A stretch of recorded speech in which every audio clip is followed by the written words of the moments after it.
Hartford game.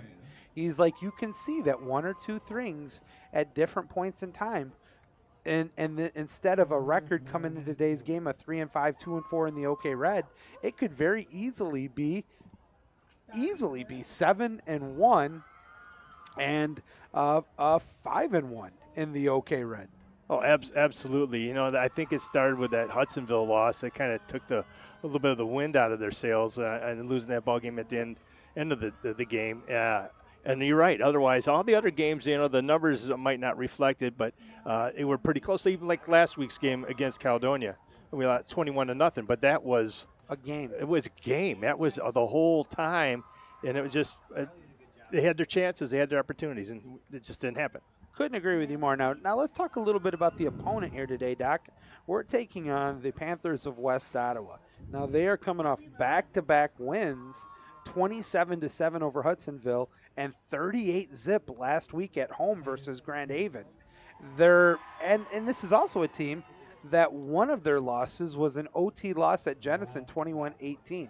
But they've had their ups and downs too. In fact, a lot of people, the pundits locally, have said these are two teams that are very, very equally matched. Oh, I agree. Especially if you look at everything. Oh, you throw in all the logistics of everything. They're pretty much right there. The beautiful thing about playing here at Falcon Stadium is that the Falcons have the upper hand as a result of that. But yeah, you flip a coin on these guys on who's the better team.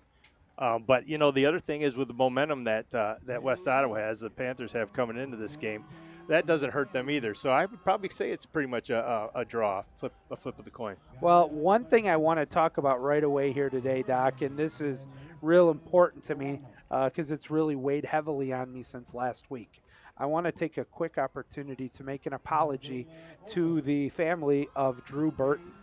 While there was never an intentional of any way, shape, or form attempt to make him sound like a not superstar of the East Kentwood Falcons, one of my comments made in jest at the end of the game was and I could easily say I feel it was taken out of context, but it doesn't matter. It was something that hurt the family of Drew Burton. And that just was not my intent. I am a Falcon through and Through and through. through. Joe, we've coached. We have kids of our own. We if anybody would understand that we know that how things are and how passionate we are and were, and again we would never say anything to demean a player because we know how difficult it is, and it was certainly I believe was taken out of context because I didn't even remember it. So Yeah, and that's the same point, Doc. Is if it was, regardless of how our intent was, it wasn't intended to be derogatory towards Drew. We have nothing but respect for Drew. In fact, he'll be going back and forth today with Casey Joppy, and I think that was part of the problem. Is we just didn't know they were going to be, and that was the game plan all along for last week and this week. As obviously, Drew is the heir apparent to Casey Joppy as the starter going into next year.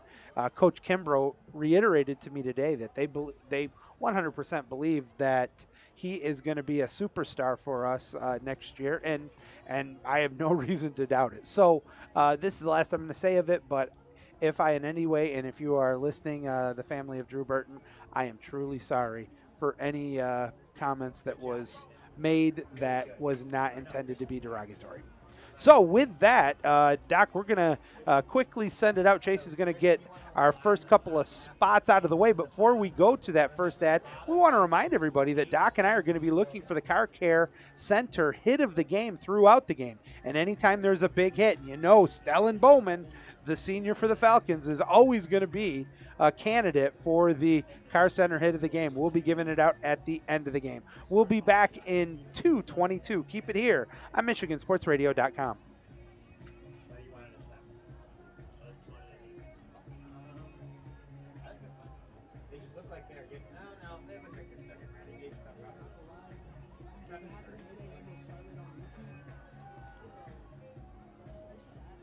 Is it on?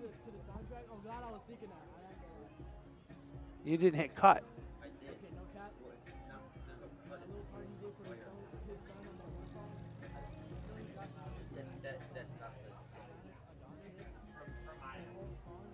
All right, folks, we're having a bit of a technical difficulty here. So while Chase tries to figure this one out, we'll be right back.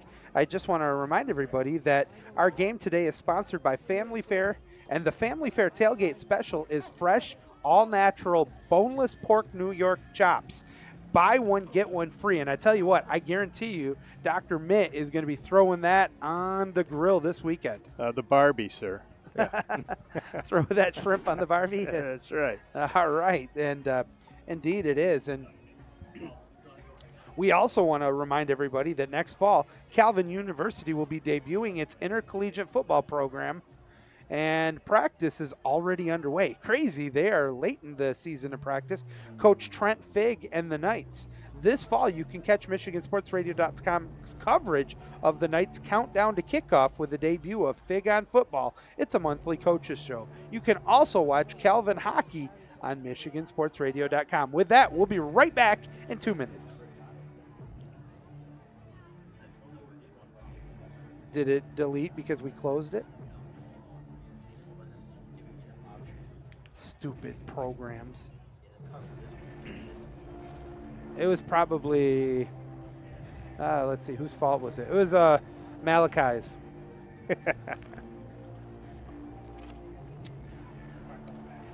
Malachi, Drew, Abel Gomez Romo Jr. the third.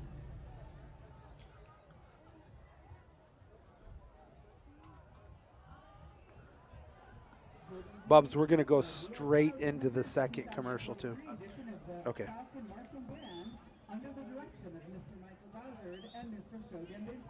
Well, that would be awesome if they win this game today and go to Rockford next week.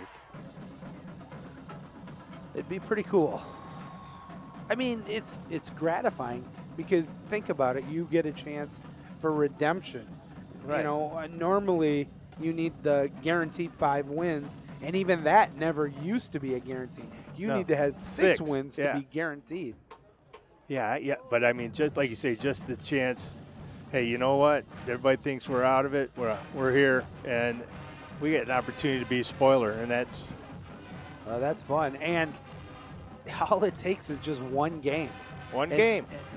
And you know, and you look at Rockford, and the way their attitude is, you know, they're number one. They're number one in the state, you know. So, well, we had that a few years ago.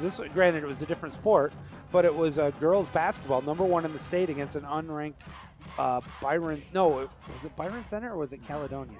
One of the two teams, and they upset us in the first round of districts. It's just mind-boggling. Yeah. It doesn't take, like you say, it doesn't take much. So. Please stand, remove your hats, and join us for the playing of our national anthem. Veterans, you have the opportunity to render the hand salute during the presentation of our country's colors, and the OK Conference would be honored to have you do so. Tonight, our national anthem will be conducted. Are we done with the first break yet, Bubs? Okay, good.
That's okay.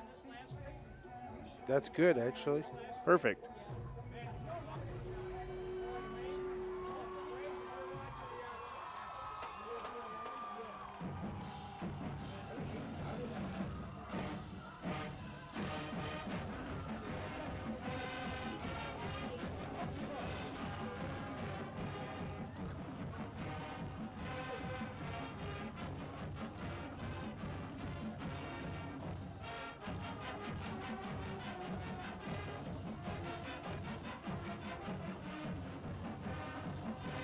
How much time, Chase?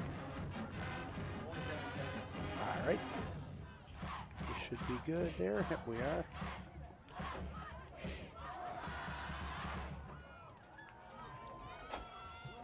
Good evening, football fans, and welcome to Eastfield High School. For tonight's play-in game, we're welcoming our friends from the Lakeshore Panthers of West Ottawa High School and your East Kentwood Falcons. And we are back. Joey Sutherland along with Dr. Matt Hoffmeister. Thank you for joining us here on both MichiganSportsRadio.com and the Biscuit in the Basket YouTube network as we are bringing you the action here today. And we want to remind everybody that tonight's head coaches are, of course, Tony Kimbrough for the East Kentwood Falcons and Pat Collins for the Panthers of West Ottawa. Tonight's coaches is presented by Sporting U. Sporting U, you think it, we ink it. We have what you need to look your best. Check them out at sportingu.com. All right, Doc, as the officials are huddled at the 50-yard line on the Falcon emblem, and I think it was really just to get warm one last time, that wind is a whipping. Unofficially, it's going 137 miles an hour right now, and I'm pretty sure even our director and producer, Chase Joseph, could kick a field goal if the wind was at his back on this. Well, Joe, I'm looking at it, and it's cold because it's coming out of the north, so I think it's one of those Arctic. But I don't want to get trademarked or flagged for that, but coo coo coo coo coo coo coo coo. If you get that reference, you're really old. You are. And that is the McKenzie brothers right. from SCTV, I believe is where they got their start. You hoser. And if you ever really want to see a hilarious movie from the 80s, Strange Brew is the name of the movie. But I digress. We've got a Strange Brew here as it is a play-in game of two teams that come in today's game with a record of both teams are 3-5. West Ottawa's 3-3 in the OK Red. The Falcons are 2-4. And this game is going to decide who makes the playoffs. The Falcons will be receiving the opening kickoff. Here comes that kick. It is a short kick. It's going to bounce around the 11, be caught at the 5, brings it from the outside over the 15, 20, still on his feet, but cut inside. Oh, zigged when he should have sagged, Doc, because I saw a lot of grass to his left. He had some Johnny Greengrass coming towards his own bench, but he cut her up and right into the arms of one of those Panthers. All right, so it's still a decent starting position here for the Falcons. They're going to have the ball 1st and 10 from their own 27-yard line. Somebody's stepping on my cord. That's here. me, man. Sorry. You are really on it. I'm trying to get out from under. All right, now the Falcons are breaking the sideline, heading out there. Let's see who's going to be in at quarterback. As we talked about, Joppy and Burton are going to be sharing duties in the backfield here today. The ball's on the right hash mark. They're going with a bunch formation. Overloading on the weak side, man in motion. Ball's on the right hash mark, handoff going around the left end, a little bit of a hole. Can he turn it up over the 30? Still on his feet, 35, 40, cuts away. I don't think they're going to catch him. 40, 30, yeah. What a hog tag from behind, but brought down after a remarkable gain. It's Elijah Jones, the junior, and he brings it into Panther territory on the first play from scrimmage. Holy cow, they're going to mark that one at the 31, so that's going to be a pickup of 37 on the play. Well, I can't believe it, Joey. That number 13 for West Ottawa caught him. It's that was Tyler speed. Behrens. Yeah, man, that was. I thought he was gone. I didn't think they were going to catch him either, but that was some great speed and a good angle. Falcons out of the pistol with the ball now inside Panther territory. Motion on the play. Ball this time on the left hash mark. Looking. Quick hitter off the mark, and they weren't on the same page right there as Joppy would like to have that one back. I don't think that the wind really affected that one, Doc. No, I didn't. I think the only thing he did is he didn't step towards his receiver. And I watched that foot mechanics, and he had he was hitting it like he was going to hit a slice. That's something I know very well. All right, with that, it's going to be – and the Falcons desperately want to stay ahead of the sticks, Doc. And with the 2nd and 10, they're definitely looking to get anywhere from 3 to 5 yards on this play. They're going to stick with the pistol. The ball is on the left hash mark.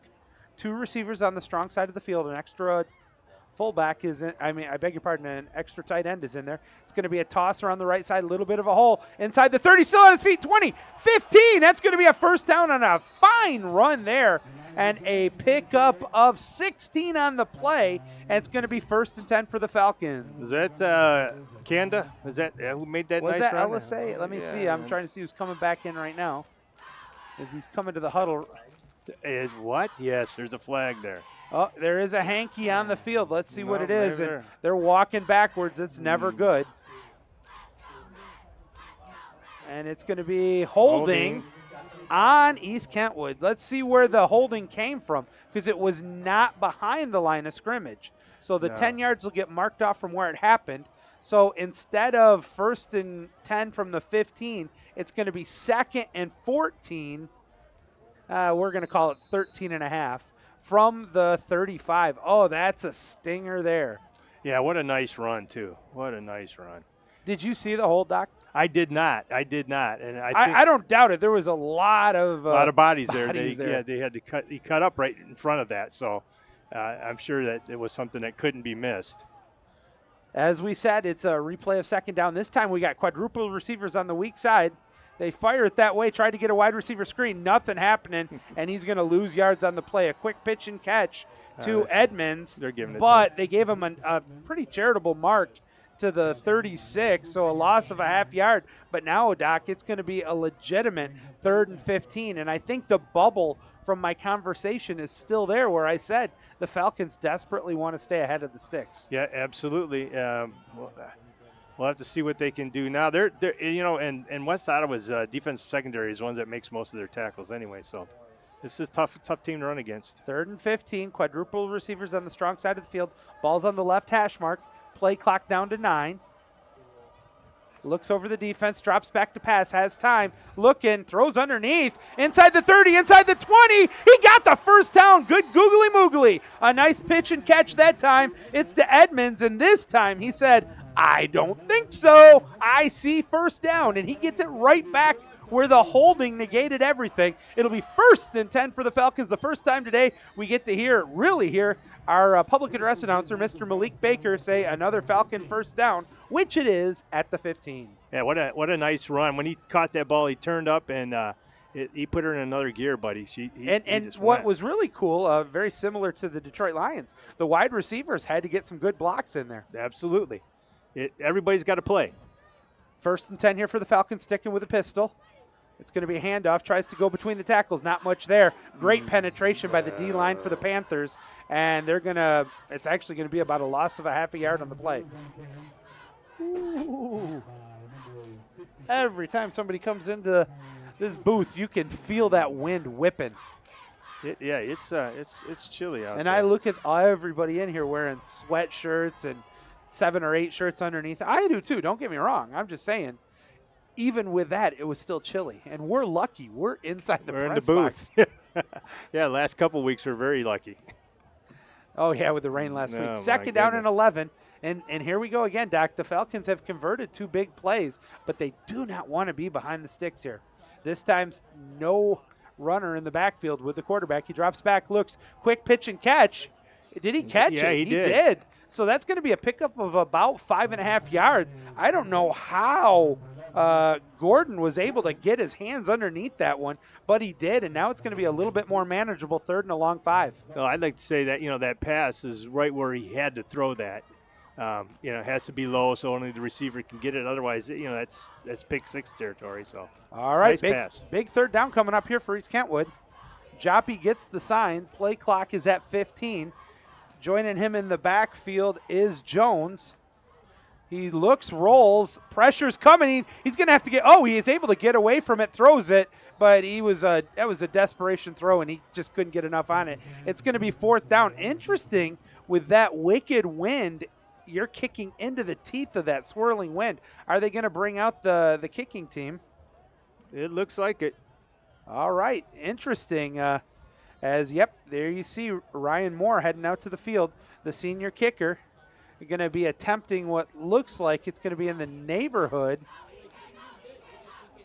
of a 27-yard field goal attempt.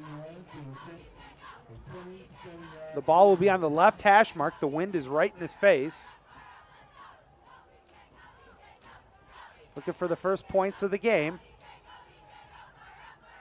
The snap is high. He gets it down. It's end over end, and it is good. He splits it. What a great job of putting that one down Unbelievable. and allowing Moore to kick that 27-yard field goal. And with 7:40 to go in the first quarter, it is EK on top 3-zip. We're going to keep it right here. And again, we want to remind everybody today's game is brought to you by our friends from Family Fare, and we have the Family Fare tailgate special of the day, of the weekend. It is going to be fresh, all-natural, boneless pork New York chops. Buy one, get one free. And you can check out all the other specials at shopfamilyfare.com. Well, Doc, while it wasn't the end results the Falcons were hoping for with a couple of big plays, I think Coach Kimbrough and his squad is going to be very happy to get 3 points out of that. Anytime you come away with points, Joy, if you can come away with points every possession, you're not going to lose, So it's that's awesome. And that kick was that was incredible because that wind is really strong. This is where it's going to be even more fun, no pun intended. Now he's got to kick off into this wind. It's a lot easier when it's at your back on these kickoffs. He's going to move it. You're allowed to move it between the hash marks anywhere you so desire. He's putting it this one to try to compensate here for the wind. Yeah, we'll see if he hits a low one or. I'll be shocked if he's able to get this one off before it gets knocked off the tee. All right, here comes the kickoff. It's a end over end kick. He got a little bit of it. It's going to hit the block. Actually, and he downs it. And the play was dead right on the spot at the 20. So truth be told, you couldn't ask for much better. Now the receiver is upset that he got hit, but the truth is he didn't call for a fair catch. And while he was on his knee, you can't make that you can't tell that when you're running down the field at 180 miles an hour. And and he didn't really have possession of it. He just put his hand on it. So I mean, I can't blame anybody. It wasn't intentional to hurt anybody. So he didn't. So, but nobody likes to get hit when they're sitting there. All right. Let's see what we got here. Buddy. Connor Knapp is going to be at quarterback here for the Panthers. Out of the pistol. Oh, looked like a false start there. Quick hitter caught over the 30. He's got a first down, still on his feet. Finally brought down at the 35. Boy, it definitely looked like there was movement before the snap on the right side of the line. Yep. But there's no hankies, so therefore it didn't happen. And maybe it was just I had a bug was on my glasses. Yeah, wow. Even my director and producer calls me out on that one. And it's his messy hair that was in my way, so. We're going to be talking about him and the rest of the East Kentwood water polo players who have a big tournament this weekend later today. Handoff up the middle, pickup of about 3 on the play. Nice job defensively closing and getting in there on the tackle. What a shock, number 0. Yeah, and also give the tackle for or center for the Panthers some help on that one too. He ran into his own guy too. He's a big boy, that center. 2nd and 7. The ball's at the 38. And it's going to be another handoff up the middle. Oh, arm tackle is not going to cut it. And barreling through that is the running back. And he's going to get over the 40 to the 43. That's going to bring up a 3rd down and a short 2 here, Doc. Let's see what they do. Now, the problem was, as we talked about this, you cannot arm tackle people. You have got to go right at the hips or make sure that you lock them up. Put your body in front of them. You gotta use your body. Falcons showing blitz. There's a miscommunication. Gets by the first would-be tackler, still on his feet, but then there's a host of Falcons, and they're going to bring him down for a loss of about a yard on the play, and now it's decision time for West Ottawa. The loss of 1 sets up a 4th and 3 from their own 42. Looks like they're keeping the offense there on the field. Yeah, it does, isn't it? They're not wasting any time. The play clock still is 28, but they are lined up offensively.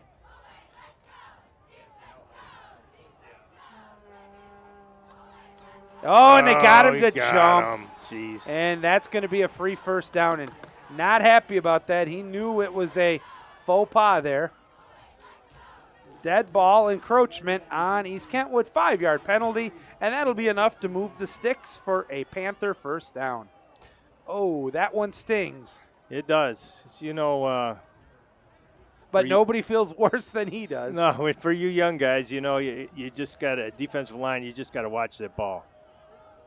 1st and 10 now, ball up to the 48 near midfield. Handoff straight up the middle, but a good edge. Oh, my goodness, coming around the edge, wrapping him up. He's somehow able to fall forward for a gain of about a half yard, but Elise Conda says, don't bring that into my kitchen if you don't have culinary skills, because I'm a cooking. And he picks up a yard on the play, 2nd and long for the Panthers. They are really moving. The pace right now, Doc, is remarkable here for West Ottawa. Drops back to pass. All the time in the world. Now he's going to step up. Big hole. Cuts around the edge. A great open field tackle there. And that's going to minimize him to a pickup of about 5 on the play, maybe 6. But I tell you what, that was a great read there by Connor Knapp to pull that ball down, tuck it in, and run. Yeah, and a huge string tackle by Terrence Cabanda. Is that right? Cabanda? I can't see. My eyes aren't working today. All right, 3rd down once again. This time it's going to be 3rd and 3.5 here inside Falcon territory. Motion on the play. Straight up the middle. There's a hole. He's got the 1st down. A great, hard, aggressive running. We talked about how these two teams mirror one another. That is right out of the playbook of Tony Kimbrough.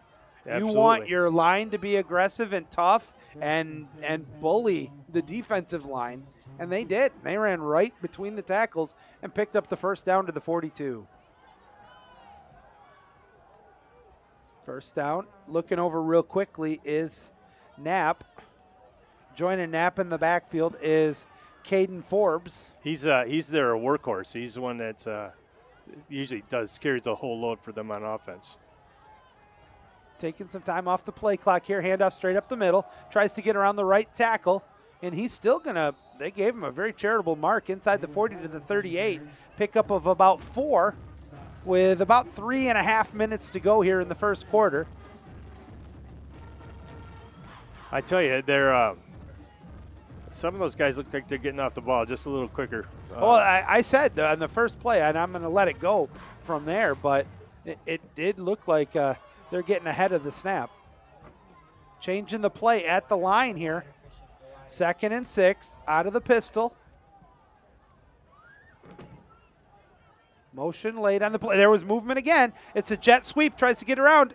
Cuts inside. Nice open field tackle. And it's going to be for no gain. And now it's going to be 3rd down. Actually, they gave him a half a yard on the play.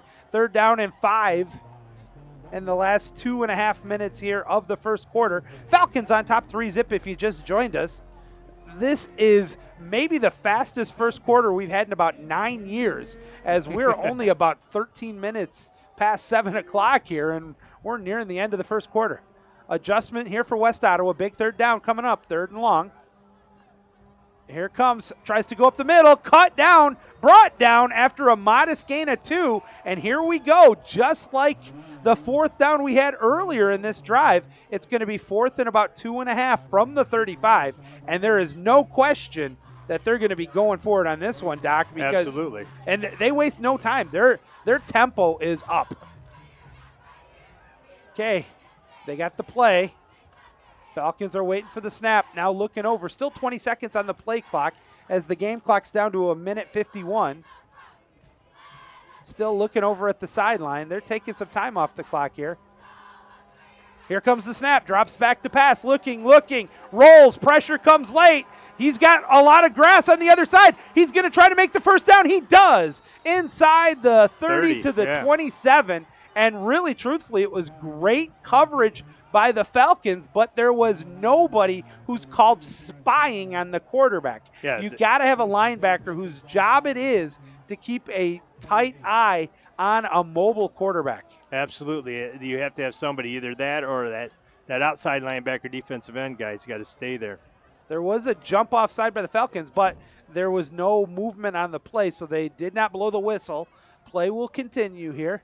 The play clock is now down to a minute. I beg your pardon. The play clock's down to 12. The game clock's down to 1:31. Handoff straight up the middle. Falcons had penetration, but bouncing off it like a battering ram is Caden Forbes, and he's just going to pinball himself forward. Pick up about, let's see where they marked that. I think it's just Right inside the 25. Wow, they put it on the Yeah, 20. I thought he was at about the 25, but they gave him a little bit more, so it's going to be second down and a short 6. Final minute here of the first quarter. Out of the pistol once again. Trying to get the Falcons to jump once again. Nice discipline there by East Kentwood. Absolutely.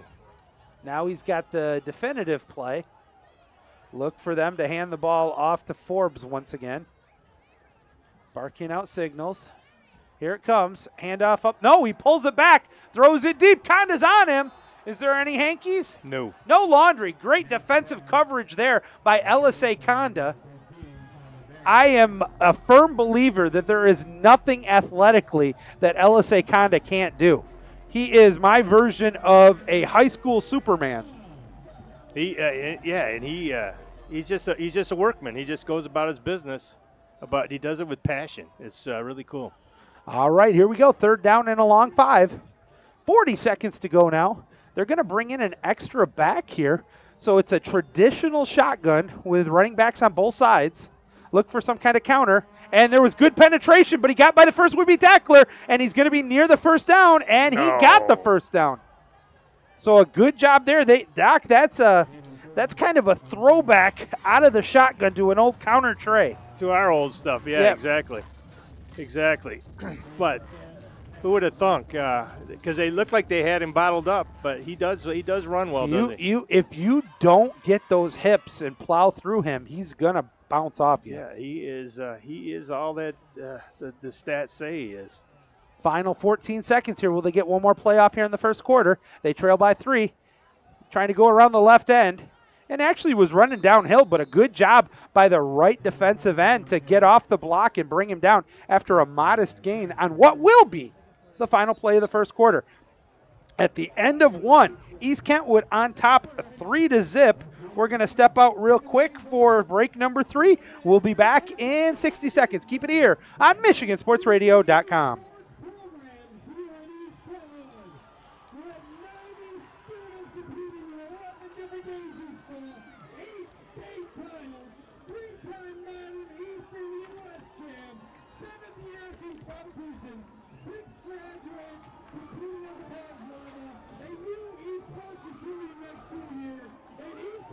Is that Michael down there?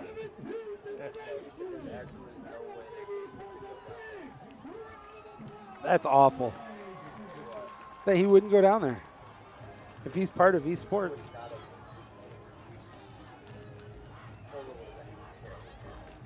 How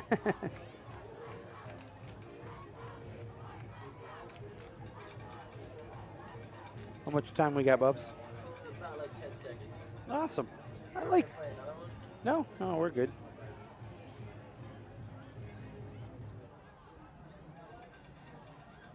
I'll probably say 10. Welcome back here, sports fans. Joey Sutherland, Dr. Matt Hoffmeister with you. We want to remind everybody that the second quarter is brought to you by Michigan ENT, an allergy specialist. Their physicians specialize in allergy treatments, helping you find relief and get back into the game. Also, coming up soon is the annual Grand Rapids Public Schools Turkey Trot is taking place on Thanksgiving Day. MichiganSportsRadio.com listeners that register with the code 2023 MSR5 can receive $5 off. You can click on the Turkey Trot logo on Michigan Sports Radio. Drops back, but it instead hands the ball off straight up the middle, and he's going to pick up about 2 yards on the play. It's going to be another 3rd and 5. A couple of things, Doc. This is not both teams have been very, very efficient, if not spectacular, offensively, and the defense for both teams has done a good job. But the offense, it's kind of like old school Big Ten football. Clouded. Oh my goodness, we got to offset line. Yeah, that's old school too. Let me tell you. High snap though. Pressure comes, throws it over the middle. He catch that? He did. He oh did. My goodness. How he caught that? There was triple coverage there, and somehow, what number is that? That's number 4 who made the catch. Dylan Rujink. Yep, and wow, that's just a nice pitch and catch, and West Ottawa has taken the lead on that touchdown pass. That was a one-hander. So it was a water polo player. Yes. All right, on to try the point after with 11:22 to go. Oh, here comes Kevin James. Are we going to get the James whammy? The snap is down, the kick is up, it's end over end, and unfortunately, Kevin, you let me down. No, it was a call. There's a Oh, there is a procedure. false start, so maybe Kevin That did his was the duty. whammy. He was there. It did. Now they're going to have to retry it again, and now instead of just a little chip shot, now it's like a field goal. Holy cow, No, you can't abuse Kevin. Now you're just going to go for the Hypno Falcon. That can work too. We need the old what was it in baseball? The green weenie, the old hot dogs that would turn really bad, and they would just shake them at people. Oh man. I think that was Comiskey back of the old the Chicago White Sox. Yeah, I love that old stadium. I used With to go the there. shower, you could pull the. Oh yeah. I used to go there every opening day. Left-footed kicker on to try the point after. Good snap. The hold, the kick, it's up. And this time it's good for real. So with 11:22, a spectacular drive there for West Ottawa. They marched the ball 80 yards on 113 plays that took a little over probably about 7 minutes plus. And Yeah. I'm not even exaggerating on that, folks, as it started. That was the second possession of the game. The Falcons took the opening kickoff and marched it down, kicked a field goal. On the ensuing kickoff, which was a bad kind of a decision on the return, it was started at the 20-yard line, and it was literally 3 or 4 plays to get the first down on the entire drive. Every time, yep. But finally, and kudos to them for that, was able to connect on a 13-yard touchdown pass, and just like that, it's now 7-3. West Ottawa with the winner of this game heading to the MHSAA playoffs. I love Malik Baker called it a play-in game. That's not exactly true. This has been on the schedule all year. This is the last regular season game. Little did anybody know that the winner of this game would be earning the right to the playoffs. So a lot of drama here. Absolutely. Booming kick, but it might go out of bounds. Let it go. It did. Boom. So the Falcons say thank you very much. They're going to start at the 35-yard line. Oh, that helps, doesn't it? Boy. But, you can't, with this wind, when you're kicking in that wind, and if you don't hit it square, it's just going to blow her sideways. So. The funny thing is, I would be willing to bet Coach Kimbrough actually wanted one of the guys to catch that and be able to return that one. Yeah, it might have been. But they'll be oh, no, they want him to re-kick it. So, yes, he does. That is an option. I forgot about that. It is not guaranteed to put it on the 35. You can mark it back 5 yards and make him kick it again, and that's exactly what the wise owl of Coach Kimbrough had in store. He's like, oh, no, you are not negating the speed we have of our return men. Now, sometimes this comes back to bite you in the keister. We'll see after this kickoff. They would have had it at the 35. Let's see where they end up with. Oh, I can feel the chill, the anticipation here and the suspense. These are those choices. You get to make a choice, and now we're waiting for the kickoff here from big number 33. That's Caden M. The left footer booms this one, and it's going to go out of bounds again. So now they'll get it at the 40. Now I think they're pretty much going to say, yeah, we'll take it there. It's deja vu all over again, according to Mr. Malik Baker. Boy, oh boy. And I see TK saying, move them back 5 more yards. The rest of this game might just be kickoffs. Yeah. Wow. I think you're tempting fate here, Joey. I think I take that Nope, on the 40. This time I think they are taking it at the 40. Awesome. So, yeah. Thank you to Don Smith. He just gave me an update on one of the scores around the OK Red. It is Rockford all over Hudsonville.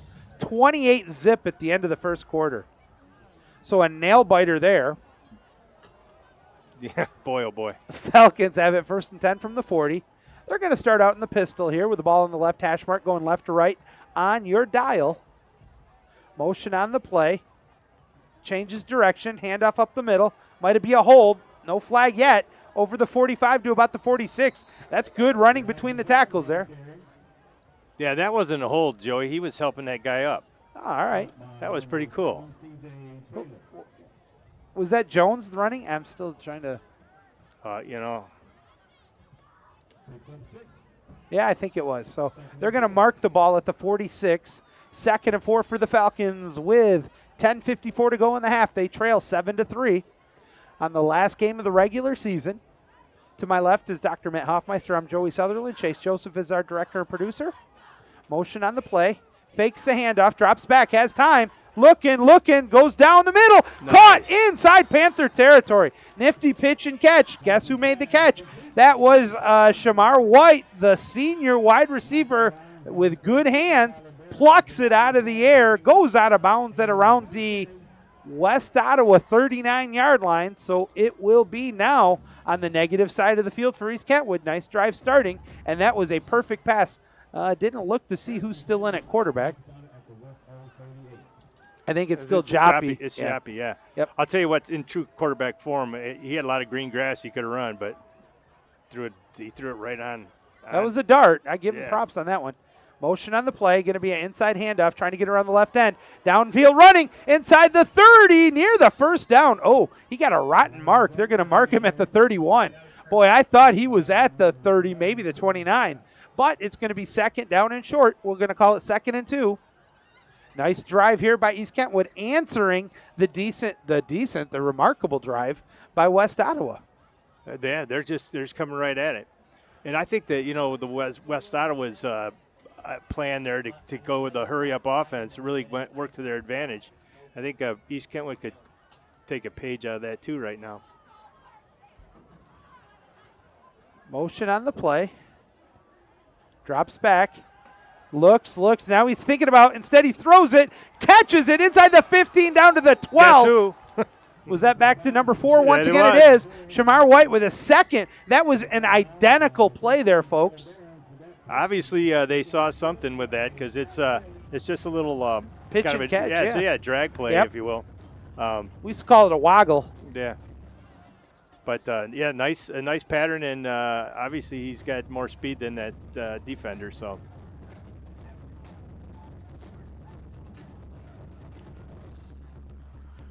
Handoff straight up the middle. Down inside the 10, near the 5, maybe the 4. Holy cow, powerful running, good blocking. And that's going to be a pickup of about 7 on the play. 2nd and 3. They can pick up a first down before getting a touchdown here as they look to recapture the lead. I'll tell you, I was watching the line plays there, Joey, and the lineman blocked down in the direction that the runner went, which I think confused the linebackers for the Panthers. 2nd and 3, and looks like we're going pro set, I formation, bringing in the fullback and an extra tight end. About time. Handoff straight up the middle, runs into his own man, kicks to the outside. He's going to score a touchdown, but this is going to come back, folks. I believe it's going to be an illegal formation. That's what I think the flag is. They're going to go have a conversation here. Are you allowed to open your presents on Christmas morning or Christmas Eve? They're really going to talk about this for a while because that's really important to know as we're getting close to the holiday season. And it looks like it's going to stay a Falcon touchdown. Let's see. They're picking up the flag. They said, oops, we made a mistake. I don't know what we were seeing. We were using that public address. No. The official play-by-play man's glasses got in the way, and therefore it's a touchdown for the Falcons. A fine run there. And that was a weird broken play. Doc ran into his own blocker, bounced off of it, and then just kind of high-stepped it into the end zone. I liked it. I liked it really well. I don't think anybody on the Falcon side is going to complain. Now there's going to be a false start. and that's going to move EK back 5 yards. The wind is slowed down a little, but it's still at the back for Ryan Moore. I think right now he could kick a 63-yard field goal and it would still be good because that wind is as I said in the pregame, I think even some of the water polo boys could kick field goals with the wind at their back. Not Chase, but the rest of them.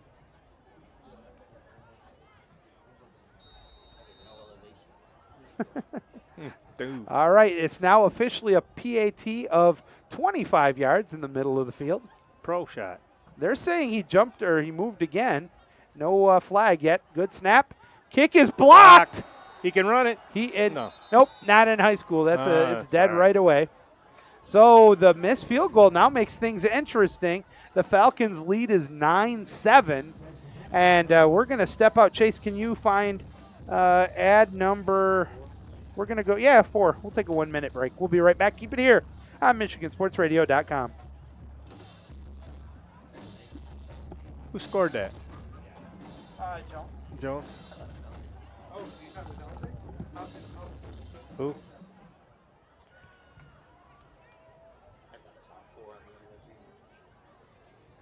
Yeah, that's what I thought, but I thought maybe it was 24. But.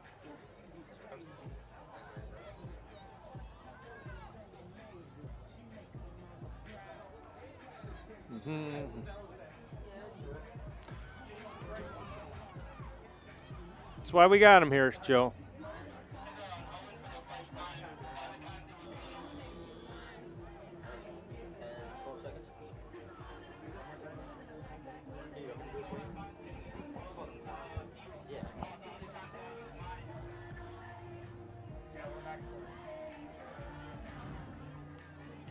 Seesaw battle here at Falcon Stadium as it is East Kentwood over the Panthers 9-7 with the winner heading to the MHSA playoffs. The two teams have gone score for score for score with each other, and now the Falcons see if they're able to be the first one to break serve as they kick off. A booming kick end over end is going to be caught around the 10, up to the 15, on the outside of the 20, still on his feet. Hog tied down at about the 22, where the Panthers will start at 1st and 10 from their own 22. All right, Doc, in a matchup like this, you really don't want to be overly critical on either team's defense because we've seen some good defensive plays. No, exactly. It's not. It's a good game. They're running good offensive plays. They're running to their strengths. They're doing what works for them, both sides. You know, the Panthers have just a huge offensive line. Those guys are big. They look like they all go about 300. Yeah, they are people movers, that is for sure. 1st and 10 with the ball at the 22-yard line. Out of the pistol, handoff up the middle. Nope. Oh, actually, fooled me. Quarterback has it. He's still behind the line. He can throw it. Nice pitch and catch. Oh, he paid the price, but he held on to it. That's going to be a pickup to the 36-yard line.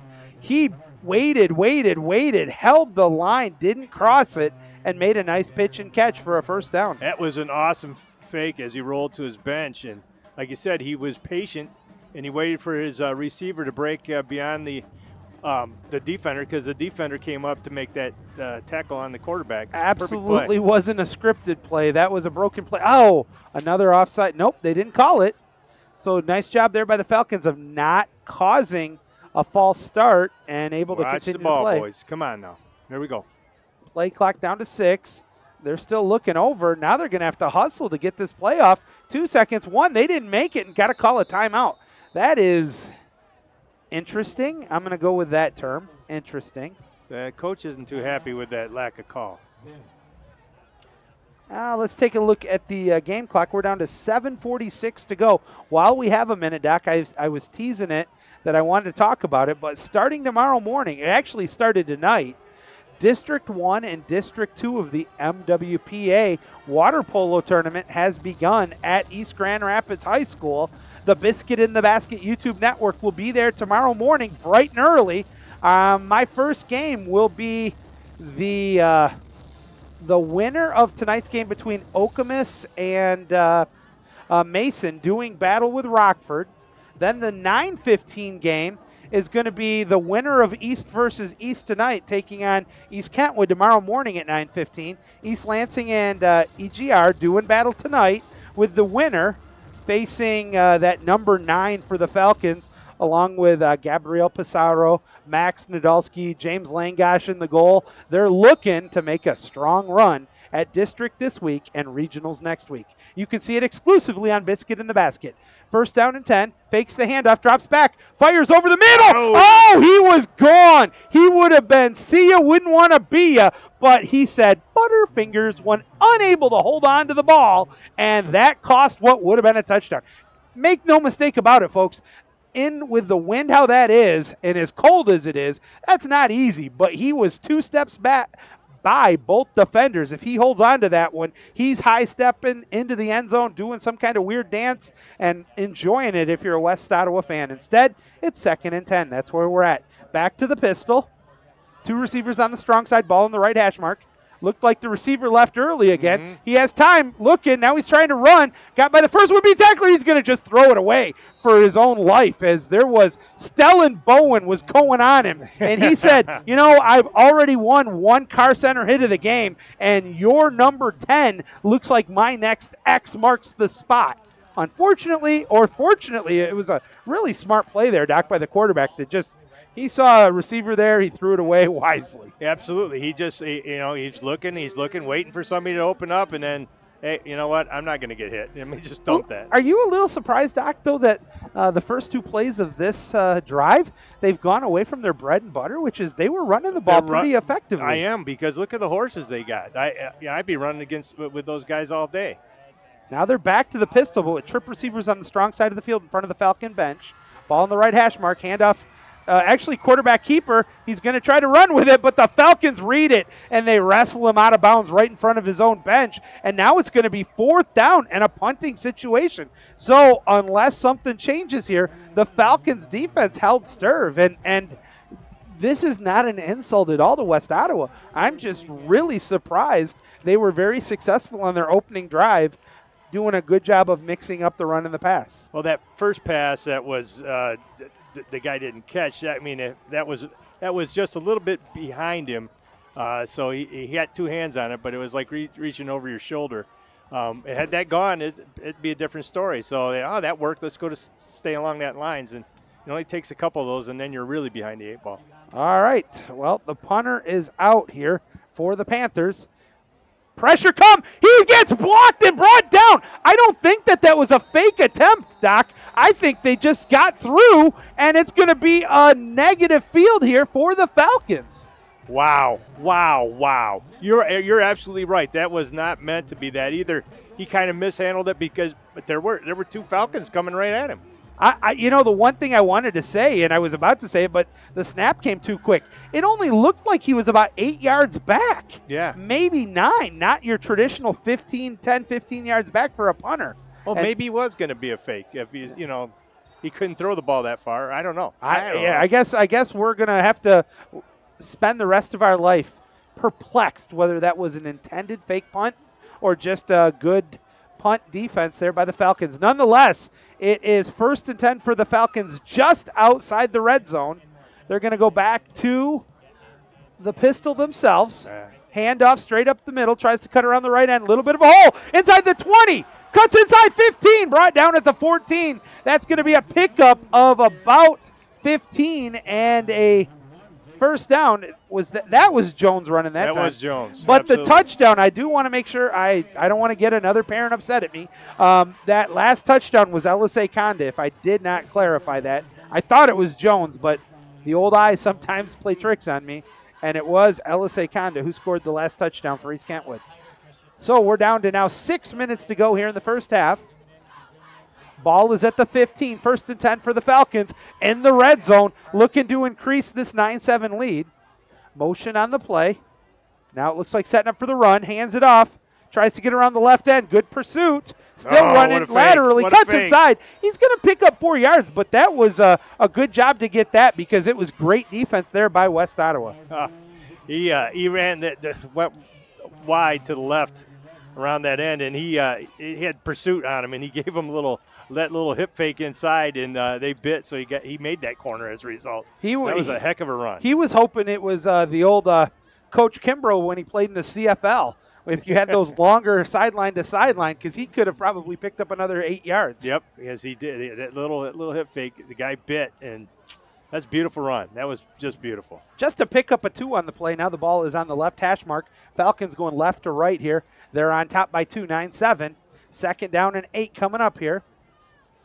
Out of the pistol. Motion on the play. Hands off up the middle. Cuts inside the 10 to the 7, near the 6. Just a nice sprint draw there, if you will. And it's going to be a very manageable 3rd and a long 2. That's Conda right up the gut, and he is a load. I don't think anybody else would have got that extra 1.5 yards that he did. Well, I tease him all the time because he's an exceptional diver. He's a remarkable football player, both Ironman style. He's a running back and there's a lot of different names for the position that he runs, whether it's safety, outside linebacker, whatever you want. Blitz coming. They got to hustle. Play clock down to 8. Now looks over the defense. Oh, and there's a lot of. Didn't even move it. He didn't even snap it. That's going to, unfortunately, instead of 3rd and 3, now it's going to be 3rd and 8, and that's that one is going to sting a little bit. Yep. That's twice the Falcons have shot themselves in the foot offensively on very manageable 3rd downs, leading instead of 3rd and short to 3rd and long. That one was just didn't look like anybody was on the same page there, Doc. Nope, it didn't. It absolutely did not. It's like mass confusion. Now, but the last time we had that mistake, they were able to convert that with a nice pitch and catch for a 1st down. Let's see what happens here on this 3rd down and 8. Play clock is down to 18. The game clock is at 4:46. Now they're going to have to hustle. Play clock is down to 10. Oh, they're not going to get this off either. And now here is going to be a timeout, I'm pretty sure, in about 3 seconds, as the game clock is down to 4:30. And a timeout taken by East Kentwood here. And I have no problem with that because, honestly, you want the best possible play here, Doc, knowing how important it is, especially because of the missed PAT earlier when your lead is 9-7. A field goal certainly wouldn't hurt your cause, but it doesn't even give you a touchdown lead. So I think you're going to take this time, make sure everybody's on the right page, and try to execute with perfection. Absolutely. And you got to figure out what's going to work best. They have pretty good defensive backs. They've had a few interceptions, the Panthers, and so you got to watch for that too. But the way they've been doing that rollout with that little fake dive thing, and that's where I'd be going. All right, well, the 2 teams are making their way back out. And while we have just a quick second, I want to make the first of several huge thank yous to the 28th Street Buffalo Wild Wings and their manager, Alex Fox, for providing us with great food for the press box all year. We sincerely appreciate it. All right, big 3rd and long coming up here for the Falcons. Takes the snap, drops back to pass, has time, looks, throws it underneath, inside the 10, cuts forward, 5, 4, 3, 2. He's down at the 1, but guess what, folks? That's good enough for a Falcon first down, and it's 1st and goal from the 2. Awesome. Oh, that's awesome. It's a great play. And I think that was a great job of check down. That was not the original play call. That wasn't the primary, that's for sure. But he went through his progression. He had time thanks to the line, and now it's going to be 1st and goal for the Falcons. Conda back in the backfield, but we're going back with that pro set. 2 extra tight ends, full back in there, second man through Conda. He plows forward. Did he get in? Yes, he did. Another 2-yard touchdown run for LSA Conda. Oh, my goodness. And now it's interesting because you don't want to chase points all the day, but I think you have to go for 2 points here. Why not? As the score's 15-7, you'd like to make it back to that 10-point lead, but they're bringing the place kicker back out, and they're feeling comfortable right now being able to go for the PAT with Ryan Moore. And if he hits it, it'll be 16-7. If he misses it, it's still an 8-point lead for EK. Yep. Waiting for the hold. Here it is. It's down. It's kicked. It's end over end. It's good, but did we have a flag? Nope. No, but they didn't call that. There was like some movement like There crazy. was a lot of movement, and I didn't know if it was on the Falcons, West Ottawa. It could have been a fan running onto the field trying to photobomb. I'm not sure. Either way, the point after is good, and the Falcons now, thanks to a good drive, are on top 16-7. That all started, though, Doc, with that odd situation on the punting situation for West Ottawa. Yeah, exactly. Either mishandle or a fake opportunity or whatever it was, or they just came so clean. But it sure worked out in EK's favor. Absolutely. Our score now, the winner of this game heads into the playoffs. And honestly, folks, is there anybody, even the most devout East Kentwood fan, who would have thought 2 weeks ago after we're going to say we got our hiney tanned by Rockford 55 zip, that we would even be talking about playoffs, let alone potentially right now in the driver's seat with 3:55 to go in the first half. Well, we didn't think either. But I also want to say there is still almost 27 minutes of football remaining here, and you don't want to count out this West Ottawa Panthers team, which has been very good in the last couple of weeks. Yeah. They're on a 2-game winning streak. As the kickoff is returned over the 15 on his feet at the 20. He ran right into a pile of people and is brought down at the 22. So for consecutive times, the return goes exactly to the same spot. It's going to be 1st and 10 for West Ottawa from their own 22-yard line. And I would believe you're going to see more of a mix of the run and the pass here, Doc. Yeah, I think so too. You know, if you're going to pass, I guess you throw it on the first one, and then you have to go to the run. I don't know. I'm an old school run guy, and establish the run, then the pass will open up. But we'll see. I mean, all right, they're gonna stick with the pistol. They got receivers on both the strong side and the weak side. The ball's on the left hash mark, going right to left. And that's going to be the handoff up the middle. Cuts inside. He's going to fall forward, pick up about 3, maybe 4 yards. That's what I would expect. It's not glamorous. That's the one thing. If you're a fan at home, sometimes you get frustrated with your coach or with your team. But if you get 4 yards every play, guess what, folks? You're moving the chains. And, and look, they're going back to that hurry up a little bit so they can keep the Falcons off guard here. Back to tempo, as Doc said. Out of the pistol. Handoff up the middle. Big hole. He's got the first down over the 30. 35, still on his feet. 40. Up to the 47-yard line. Oh, that was a wicked run there by Caden Forbes. He plows forward. And, Doc, if you switch the jerseys, you would have thought that was a TK play right there. Absolutely. Running between the tackles, power football. And he is, when he runs, he is low and he gets those shoulder pads squared. Forbes is he's a legit back. All right, well, that moves the sticks. 1st and 10 from the 46, near in midfield. Handoff up the middle, and he gets by, does a nice dance over midfield, still on his feet. 40, 35, 30. Finally brought out of bounds. I think 8 of the 11 Falcons hit him before he finally came down. That was a great run once again by number 9, Caden Forbes. Wow. And it definitely accents our point, Doc, about surprised in the previous drive that they abandoned the run. Absolutely. And they're going right back to the hurry up. In the tempo here. Joining Forbes in the background, of course, is his quarterback, number 15, Connor Knapp. Connor gets the play from the sideline. Now's the time for the pass, Joey. Here's the snap.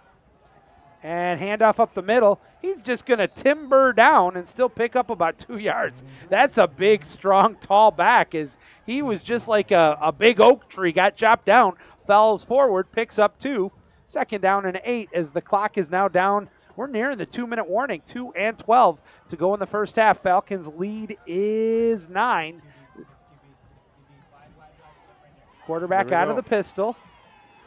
Still 20 seconds, though, on the play clock. Game clock is under 2. He's not in a hurry, I'll tell you. No, he's methodical. Handoff straight up the middle, tries to get around the left tackle or right tackle, but the Falcons get him.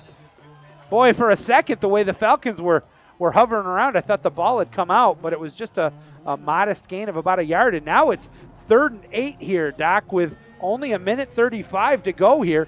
Neither team, this is kind of interesting because if the Falcons get a stop here and keep it more than 2 or 3 yards or less, do they call a timeout? Yeah, I don't know. They had a wholesale. Oh, that was illegal motion. No call. First down inside the 15 to the. Wow, there was so much motion. I am shocked there was no laundry on that play. Wow. I don't know, Joey. I have no idea. There were 2 people on the offensive team moving at the same time. If nothing, that's an illegal shift. And this isn't Homer football here. It is what it is. You can see it. I'm not making it up. No. That's what I say. We're like, oh, that's, boy. And then, and again, right up the gut. And now it's going to be a run right up the middle again, inside the 10 to the 9. He can pick up a first, surprisingly, before a touchdown, as the clock is now down to 43 seconds. Come on, the babies. Falcons are really happy with this. Let it keep riding because take your time. They're only getting about 2, 3, 4 yards every play. And the way the clock, we're under 30 seconds now. Now the tempo picks up. Left hash mark. Hands it up, straight up the middle, inside the 5-4. He's going to get pushed forward, and they might have got him in. Nope. Let's see. Nope, Short. They're going to stop him, and now a timeout's going to be called. I'm pretty sure by West Ottawa. Yes, it is. Yes. He's on the 1. He should have a first down, right? I don't know. I can't see where they marked it. They haven't marked it yet. I'm just.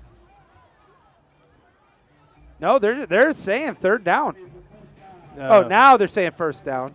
So it's 1st and goal. But I don't really think that matters. With 16 seconds to go, you got 2 plays. That's it, unless there's a penalty.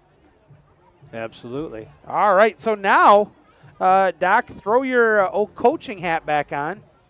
Let's start with West Ottawa. Do you just continue to hand the ball to number 9, Caden Forbes, right up the middle? Absolutely. Absolutely.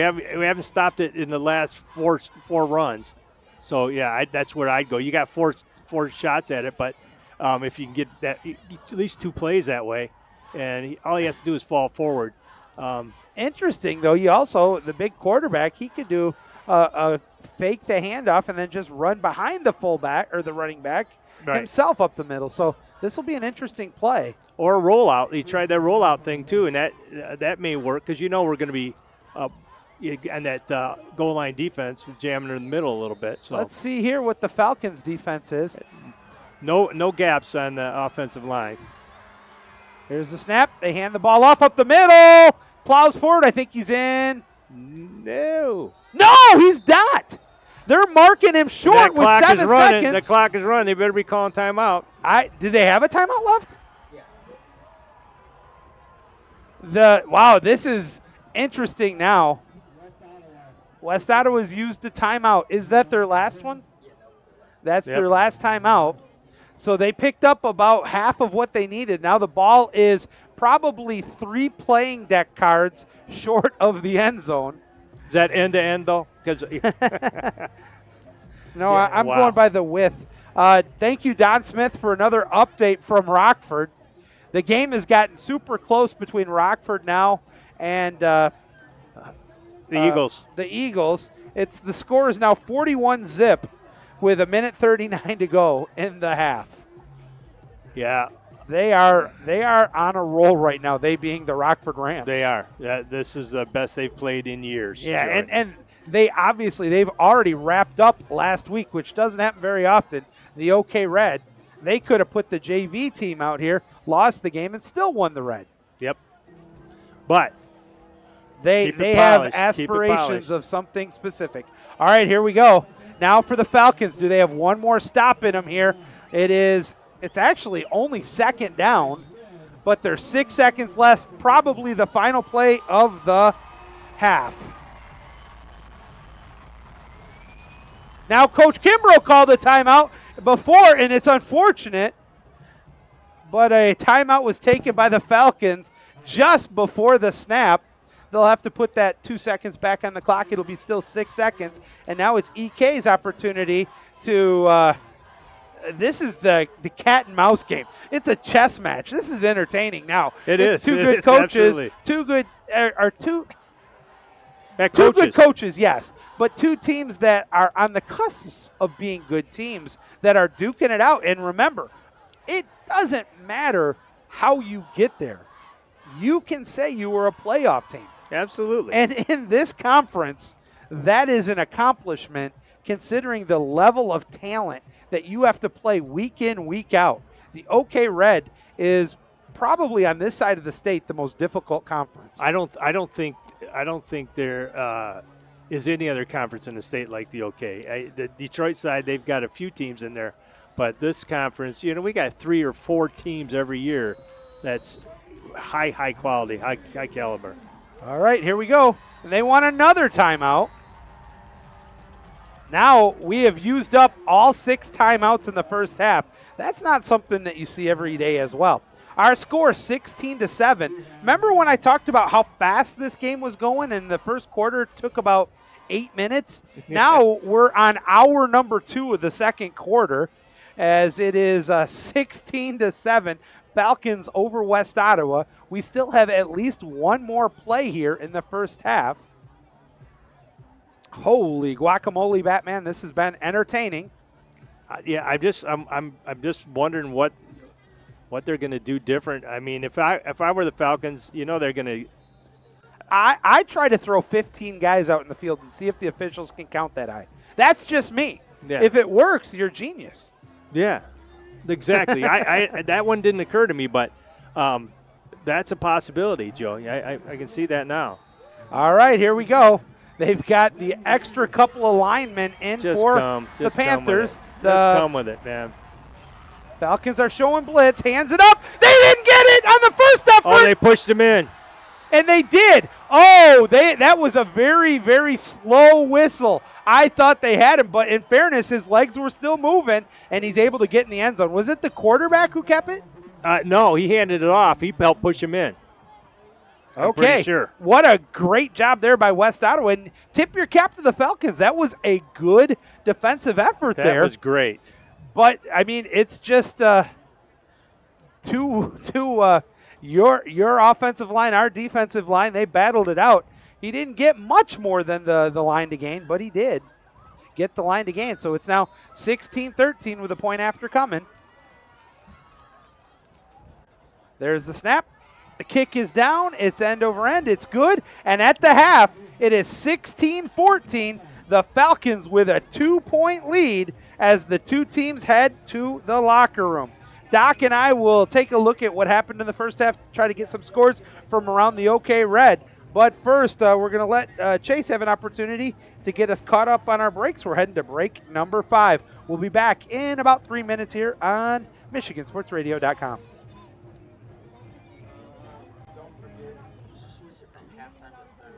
Okay.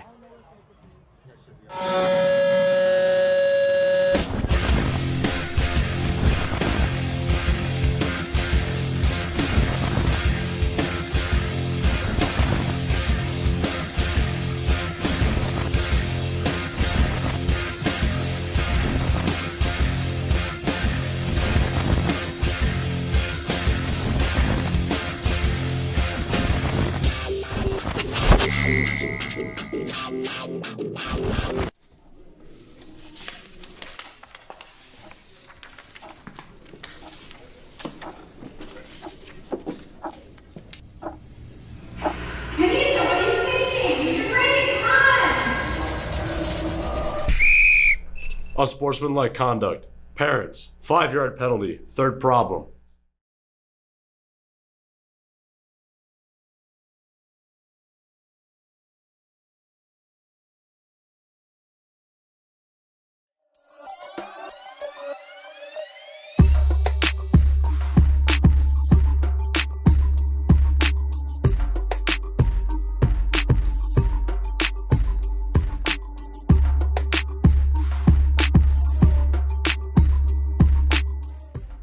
I think of a team that has obviously performed on the field, but I also think of the team that's performed off the field. But it's the excellent complement to everything else. We're gonna make you faster, we're gonna make you stronger, we're gonna make you more agile, but at the same time, we're gonna make you a better person. And you're gonna learn what achieving greatness is. To be a Falcon track athlete means to always put forth your best effort in and out of season and never backing down to competition, no matter the opponent.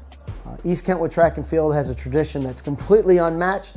It doesn't matter what sport, it doesn't matter what school you're talking about. We are the standard bearer for greatness, and we want you to be a member of that team.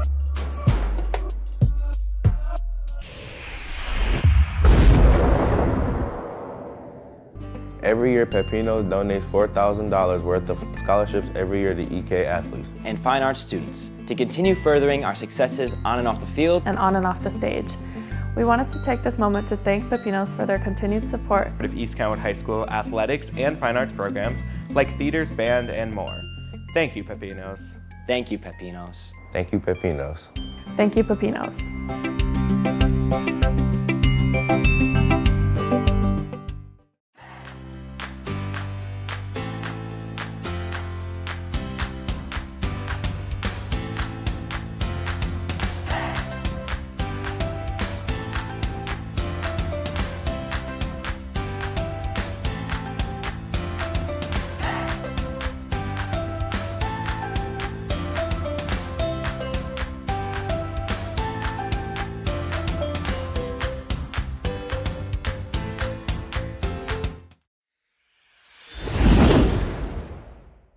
Gotta Get It is a nonprofit organization that prioritizes education, creativity, and physical and mental health. We aim to cultivate resilience in youth and young adults so that they are equipped to be the change we need in our communities. We facilitate programs and coordinate projects that provide opportunities for young people to explore their interests, learn useful skills, cultivate social capital, and develop leadership skills in accordance with our mission to create a sense of urgency to accomplish unforeseen goals without making any excuses.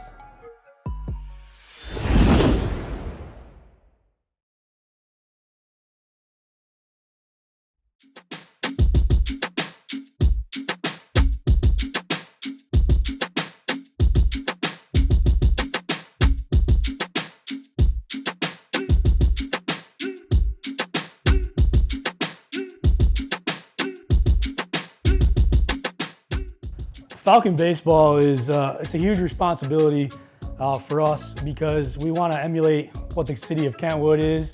We want to look like the city of Kentwood. We want to have a diverse roster, and we want to give all kids an opportunity to play baseball in our city.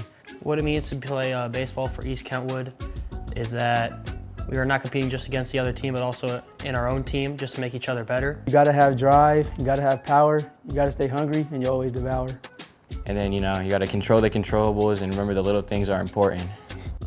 Hands up!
It's a commitment to developing grit. Golf is kind of a metaphor for life. There's ups and downs, same thing with the game of golf. So a Falcon golfer is one that is resilient, and they're committed to developing grit to tackle any obstacle that they face on the course or off the course. Golf is such an individual sport, so being able to be something bigger than just yourself, representing the school and a team, is a lot more meaningful than just playing for yourself. I think it means to take on something bigger than yourself. Golf is such a mental game, and it can break you down very, very easily. And if you can take a step back and realize that you're representing East Kentwood High School, it really helps you dig deep and grind through those tough rounds.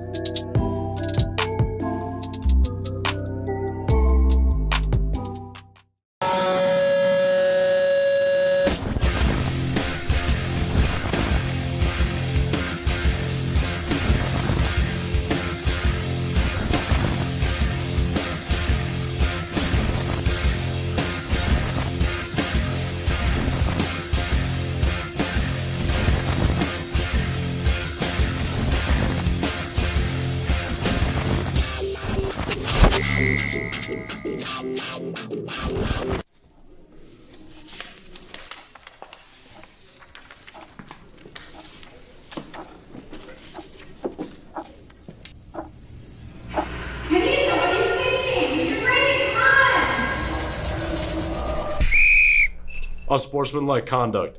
Parents, 5-yard penalty, third problem.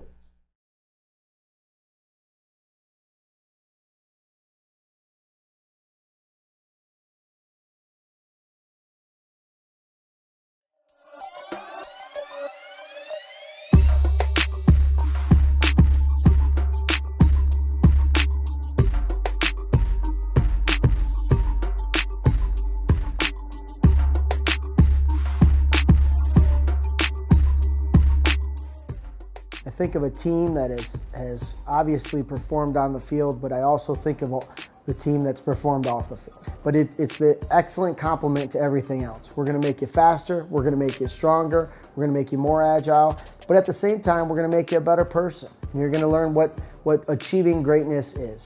To be a Falcon track athlete means to always put forth your best effort in and out of season and never backing down to competition, no matter the opponent. East Kentwood Track and Field has a tradition that's completely unmatched. It doesn't matter what sport, it doesn't matter what school you're talking about. We are the standard bearer for greatness, and we want you to be a member of that team.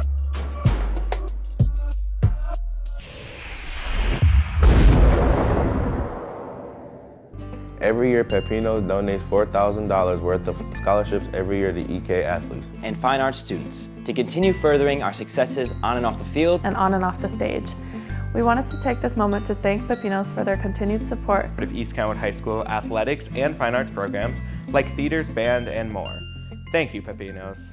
Thank you, Pepinos. Thank you, Pepinos. Thank you, Pepinos.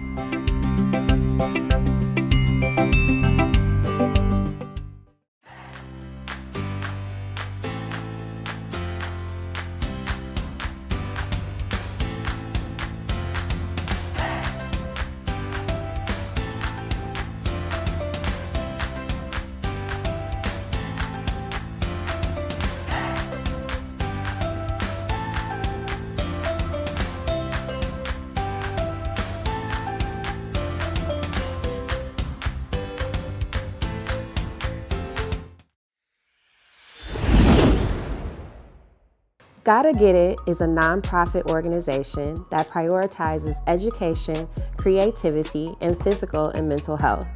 We aim to cultivate resilience in youth and young adults so that they are equipped to be the change we need in our communities.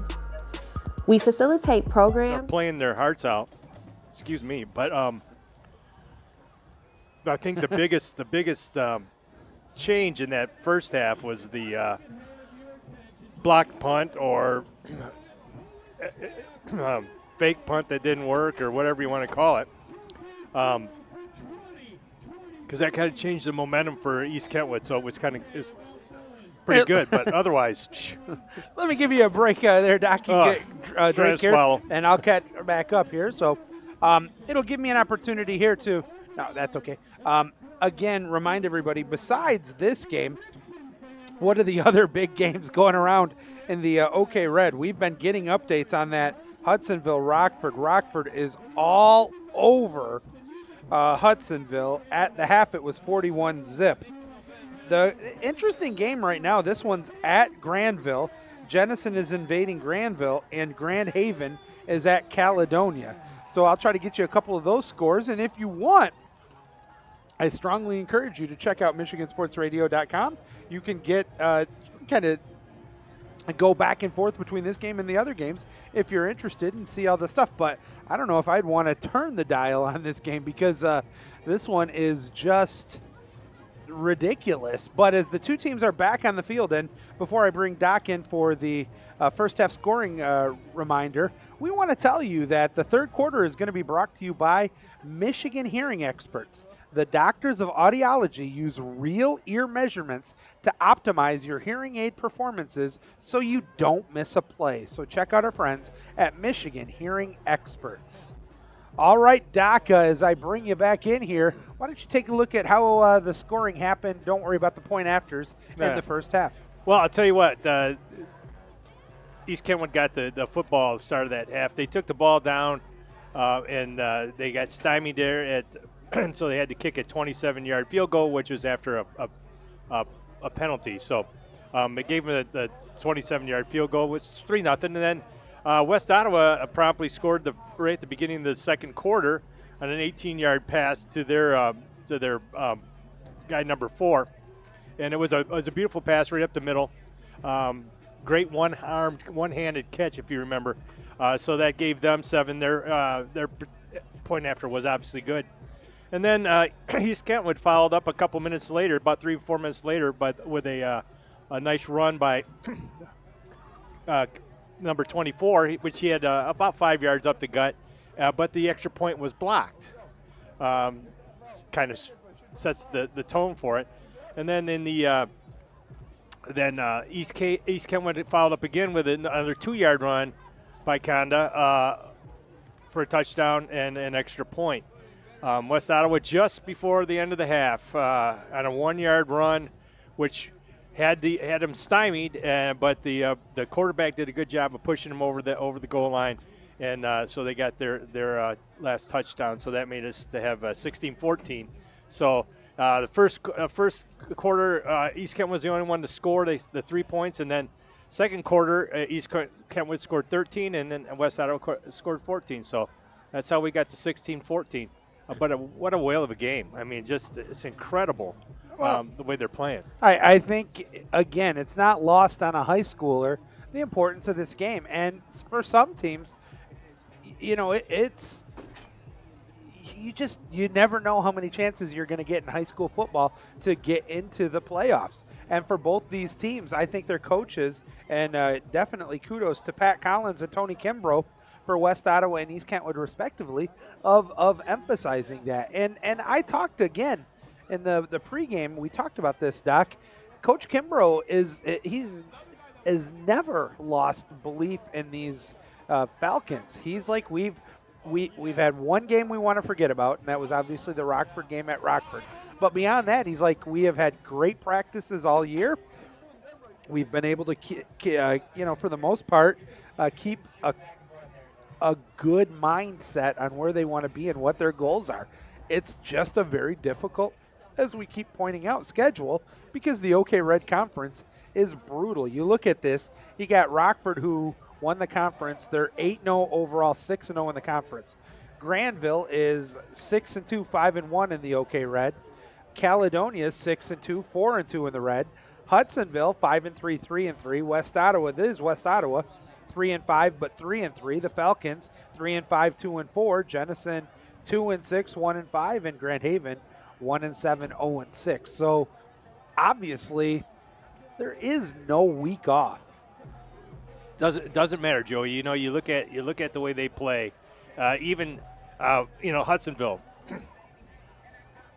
They started out. They were the team to beat. They were undefeated, and then all of a sudden the wheels started coming off. And it would have been nice if they came off a little sooner when East Kentwood played them. But it doesn't matter. In the OK Red is like playing in the Big Ten. Any week, somebody can rise up and snatch victory out of from the hands of defeat. And so you have to be on. You have to be on your game every week. And for Coach Kimbrough to have these kids ready to play week after week and still believe in themselves when things haven't necessarily gone the way they'd like is a huge feather in his cap, because it's tough. It's tough to keep kids up. Indeed it is. All right, the two teams are making their way back to their respective sidelines, which means we are just about ready for the 12 minutes on the clock and the start of the third quarter. Real quickly, Doc, let's look at both teams, starting with West Ottawa. What do they have to do to win this game? I think they got to stay with their bread and butter. They got some big, huge beef up front, and with their number 9, he runs the ball so well, Forbes, and so I wouldn't stop until they really stop him. Well, I think defense is going to be the key. The team that gets a stop defensively probably wins the absolutely game. Or who finishes the ball last. All right, here we go. The Falcons getting set to kick off. That is Ryan Moore with the ball teed up. He kicks it deep. Wow, he got a hold of that one into the end zone. That's a touchback. No, he's letting him run it out. He was in the end zone. I was sure of it, but he was. I guess it doesn't matter because all that work, he got hit a few times, and he ends up at the 19. So he loses a yard, but I think the officials missed that one in detriment to West Ottawa. He was definitely in the end zone.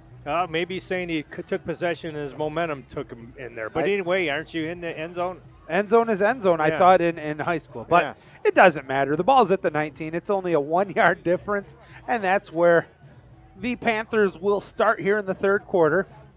They are led, of course, by their quarterback, Connor Knapp, and Caden Forbes is the amazing running back. He's the workhorse. Sorry, Joey. Oh, no, you're fine.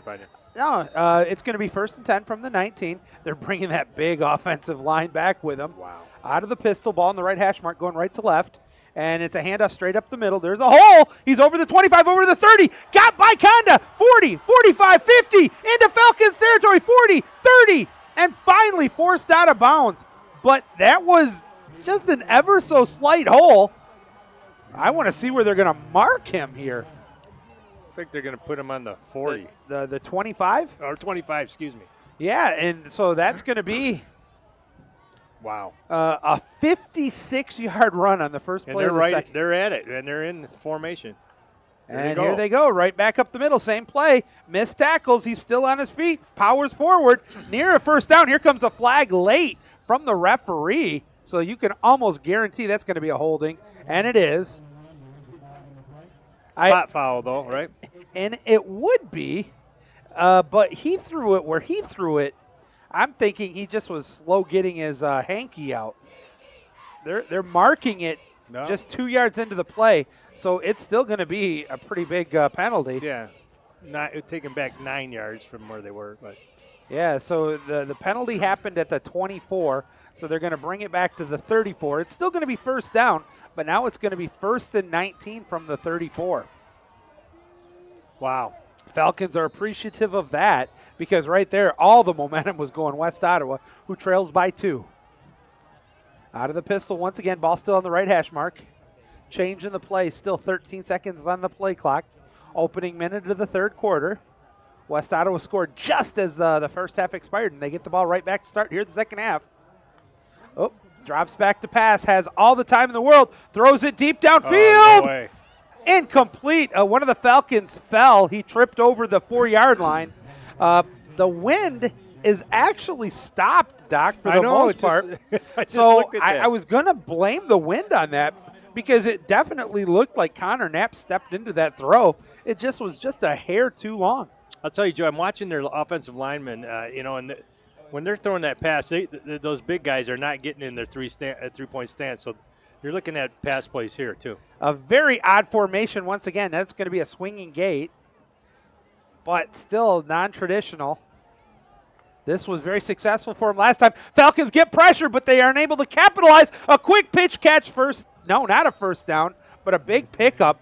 Boy, I tell you what, Connor Knapp must really have his spider sense tingling because he gets ever so close to that line of scrimmage before he throws it. I am not accusing that he passed it. No. But he was right up to it. No, he's got good field awareness, so that's beautiful. And with that nice pitch and catch, it's going to be a manageable 3rd and 5 here from the 20. Another pass. No, I think they're running here. And it is straight up the middle. And he's only going to get about a yard, and now it's decision time. Your field goal gives you the lead, but the ball's only at the 19, so it is about a 36, maybe a 37-yard field goal from here. Boy, looks like they're keeping the offense out there. Yeah, I'll tell you what. What do you do, Joey? You got a key on number 9. I think I play action or a run-pass option here with that quarterback. He has been so good, Connor Knapp here today. Pro set, right? And they're actually going with the extra running back. Last time they faked the tray on this one. They faked the pass and ran a counter tray to Caden Forbes, who picked up the first down. This time there's a timeout. Who called it?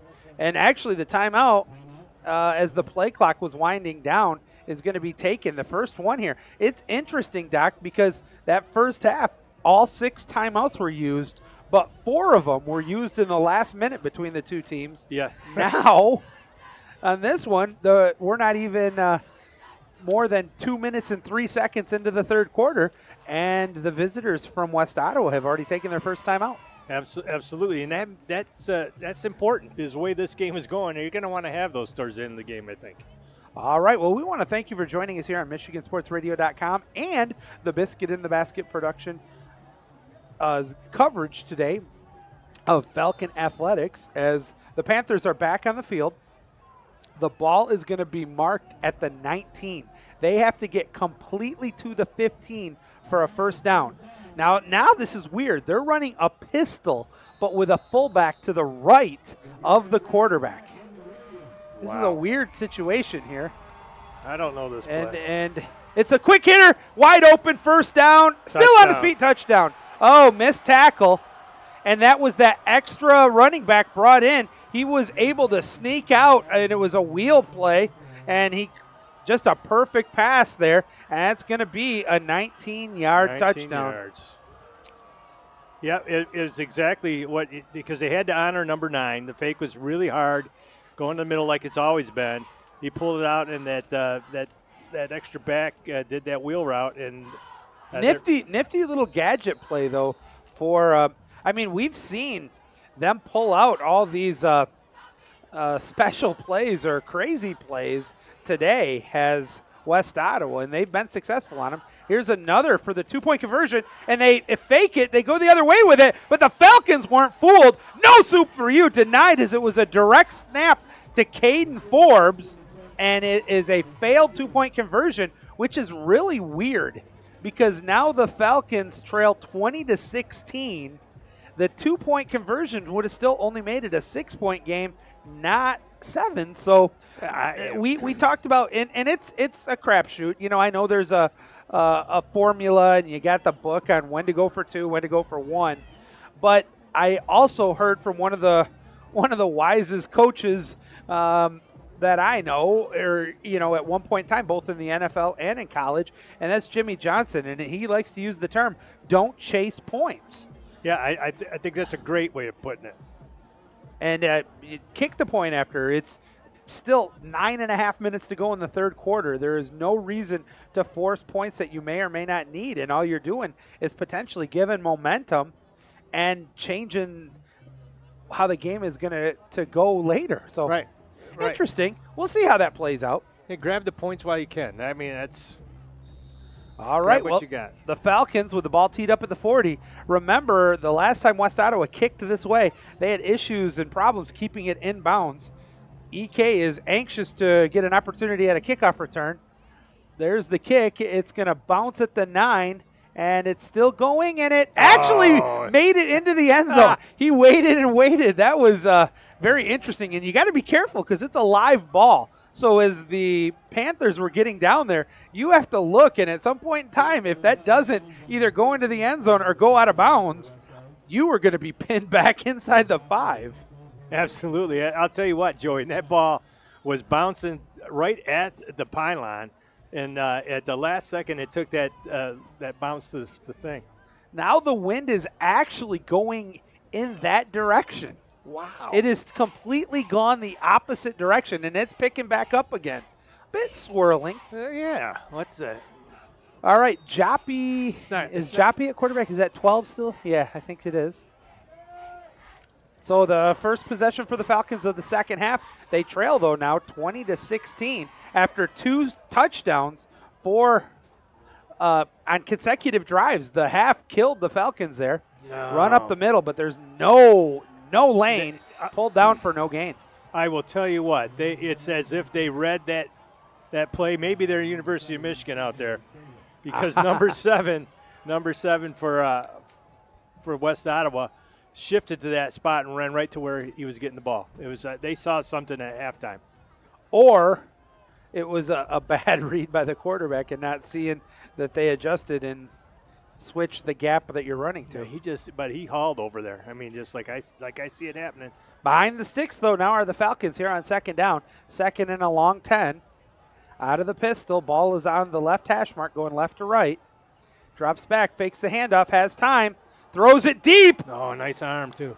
Throws it up for grabs, but unable to catch it. That pass was intended for Caden Holt.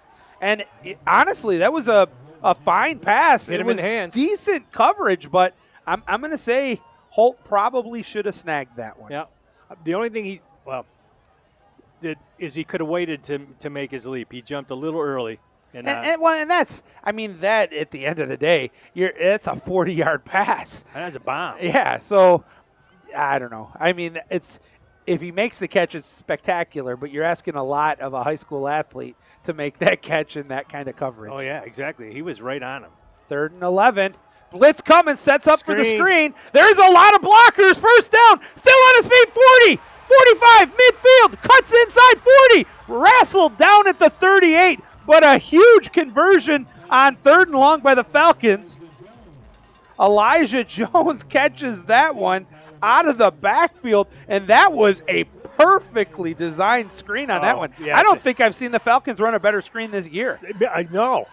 I mean, all 6 of the guys in the box for West Ottawa were right on Joppy, and he was able to just float that one over. A little jump pass to his guy. It was beautiful. It took one actual move, and he had already had the first down, but now they are deep.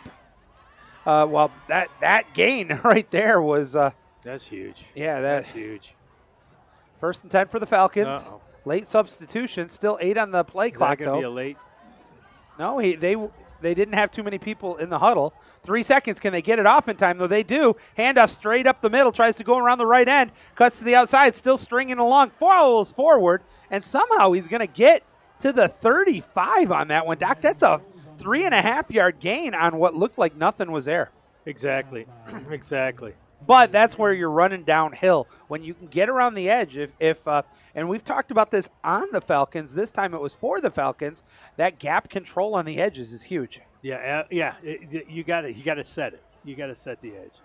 All right, That's so it's going to sure. be 2nd down, and we're going to call it a long 6 or a short 7 with the ball at the 35. Pistol formation for East Kentwood. 2 receivers to the strong side of the field. A little bit of misconfusion there, yeah. but they get penetration, and he didn't kick it out quick enough. He goes around the left side. He's probably still running, but and that's 2 plays now that West Ottawa has actually stunted to the side the Falcons were running. So maybe they were watching last week's game against Caledonia. Maybe you are correct. Yeah, I'll tell That, you of what. course, is the reference to U of M allegedly doing something that every high school and college team has done for 120 billion years. We all go to scout. So. They give you the video, but regardless, 4 receivers, a strange formation here for the Falcons. Do they have enough on the line? 1, 2, 3, 4. Play clock down to 10. Game clock is at 6:42 in the third. Waiting for the snap. Here it comes. Has time. Up.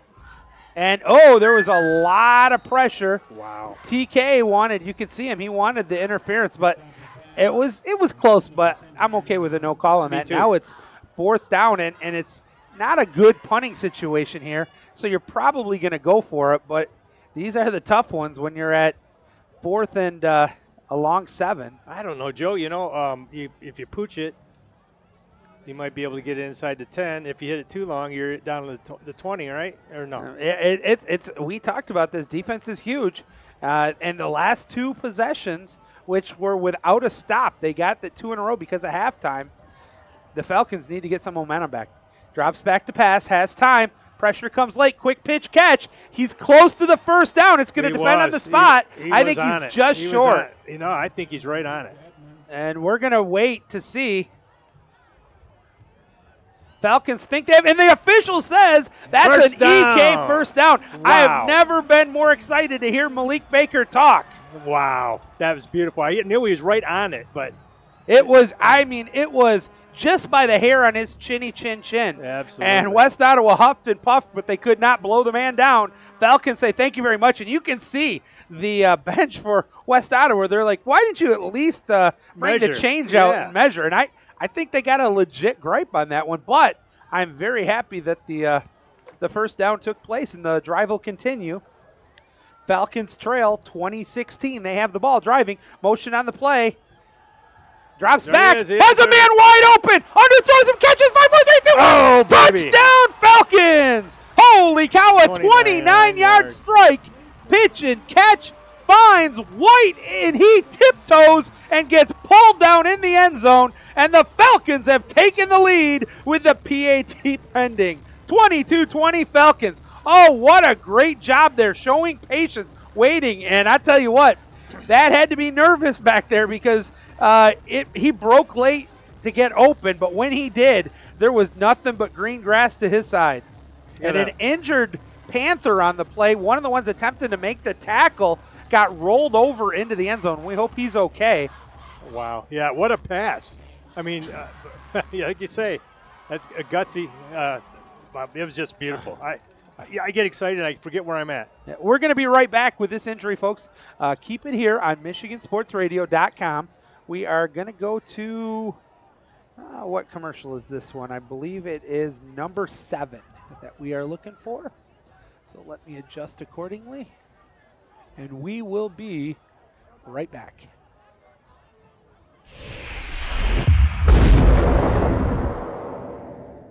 Every year, Pepino donates $4,000 worth of scholarships every year to EK athletes and fine arts students to continue furthering our successes on and off the field and on and off the stage.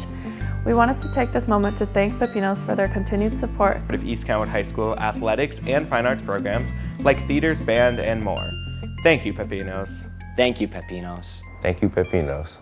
Thank you, Pepinos.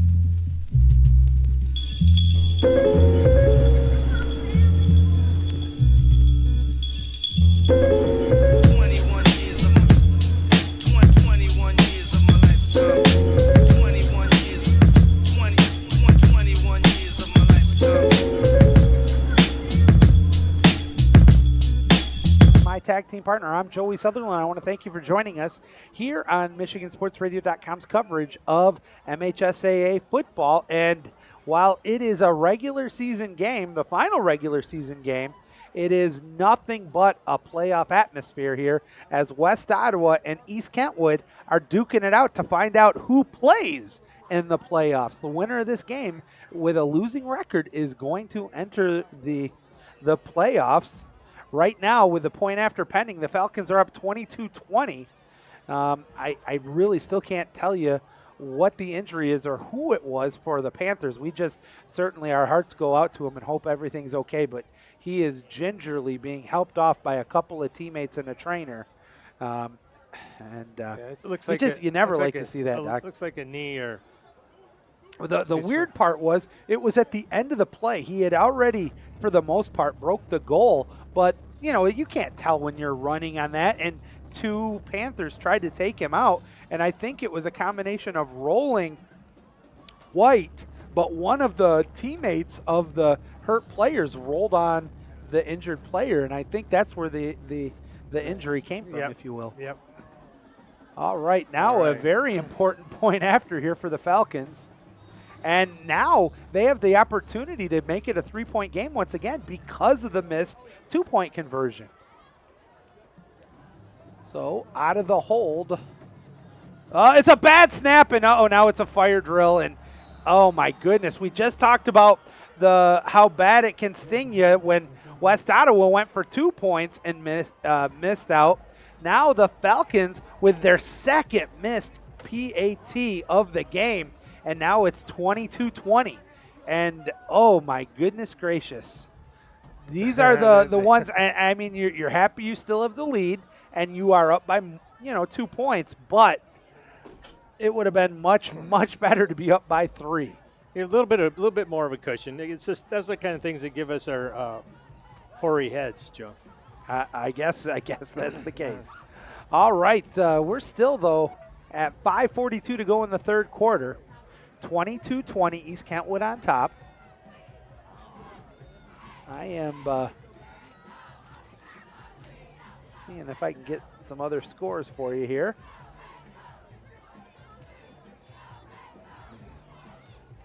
Thank you for joining us, whether you're watching us directly on Michigan Sports Radio or if you're watching us on the Biscuit in the Basket YouTube network.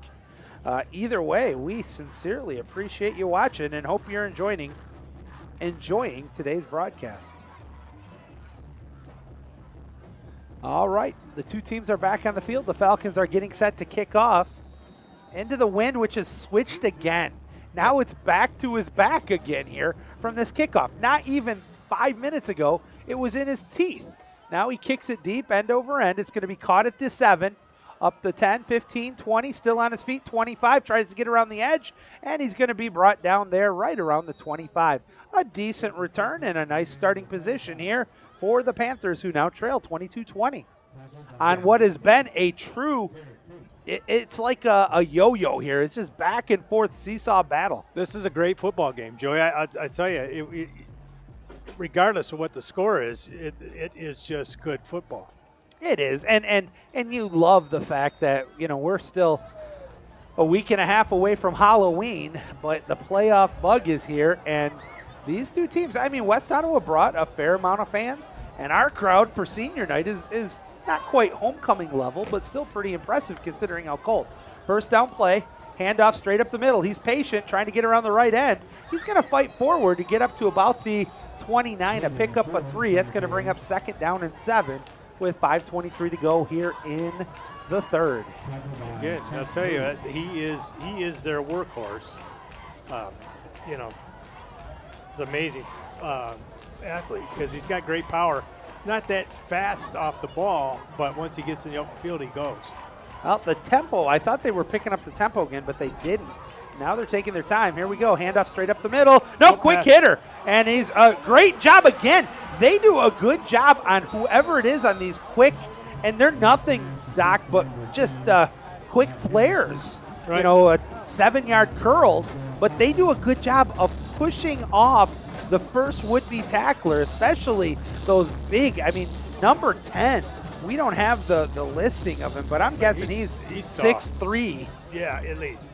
First down from the 50, straight up the middle. Hits his own blocker, cuts off, still on his feet. Gets by a couple of arm tackles, and he's going to get a first down out of that. Almost hope he did. Number 9 was just power. He's a beast. Yeah, he is, but you can't, and I mean, this is a recurring motif. You can't try to arm tackle him. One arm tackle, this is Olay, we're not fighting a bull. Nope. You got to hit him. 2nd and 1, only 3 guys in the box. Look for him to run again, and they do. Straight up the middle, first down and then some. Plows away inside the 35 to the 34, and right now this is just becoming too easy. I am just dumbfounded, Doc, that the Falcons, I know they've been hit on a couple of these quick slants or curls, whatever they are, but they're only putting 3 guys in the box. Well, and the thing of it is, Joey, is that you know they're going to run. That's their MO anyway, so. All right, straight up the middle. Yep, it's again, he made a nice break, hit the line. He had to break a tackle, and he ended up getting basically 5 yards almost. But yeah, I would have to tell my one of my linebackers that he's your man. All right, with it 2nd down, and we're going to call it 6 for the ball. Well, actually, they're resting it on the 30, so we'll call it 5.5 now, as the play clock is down to 10. The game clock is at 3:16.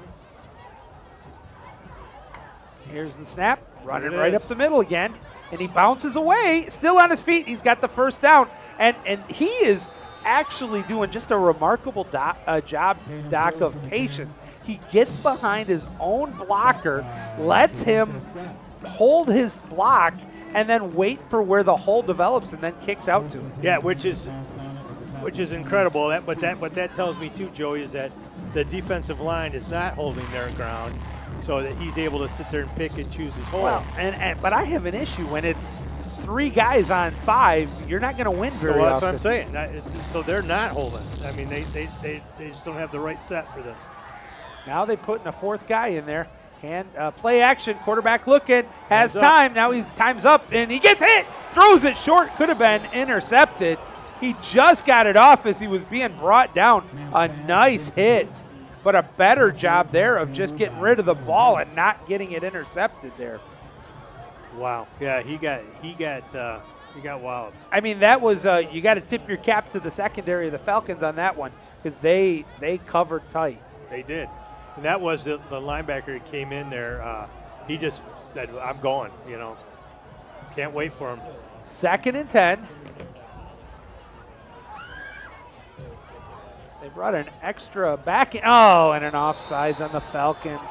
This is the 3rd jumped offside on East Kentwood, and they've gotten away with about 3 others because they got back without making contact. But this has just got to have the coaching staff just pulling their hair out.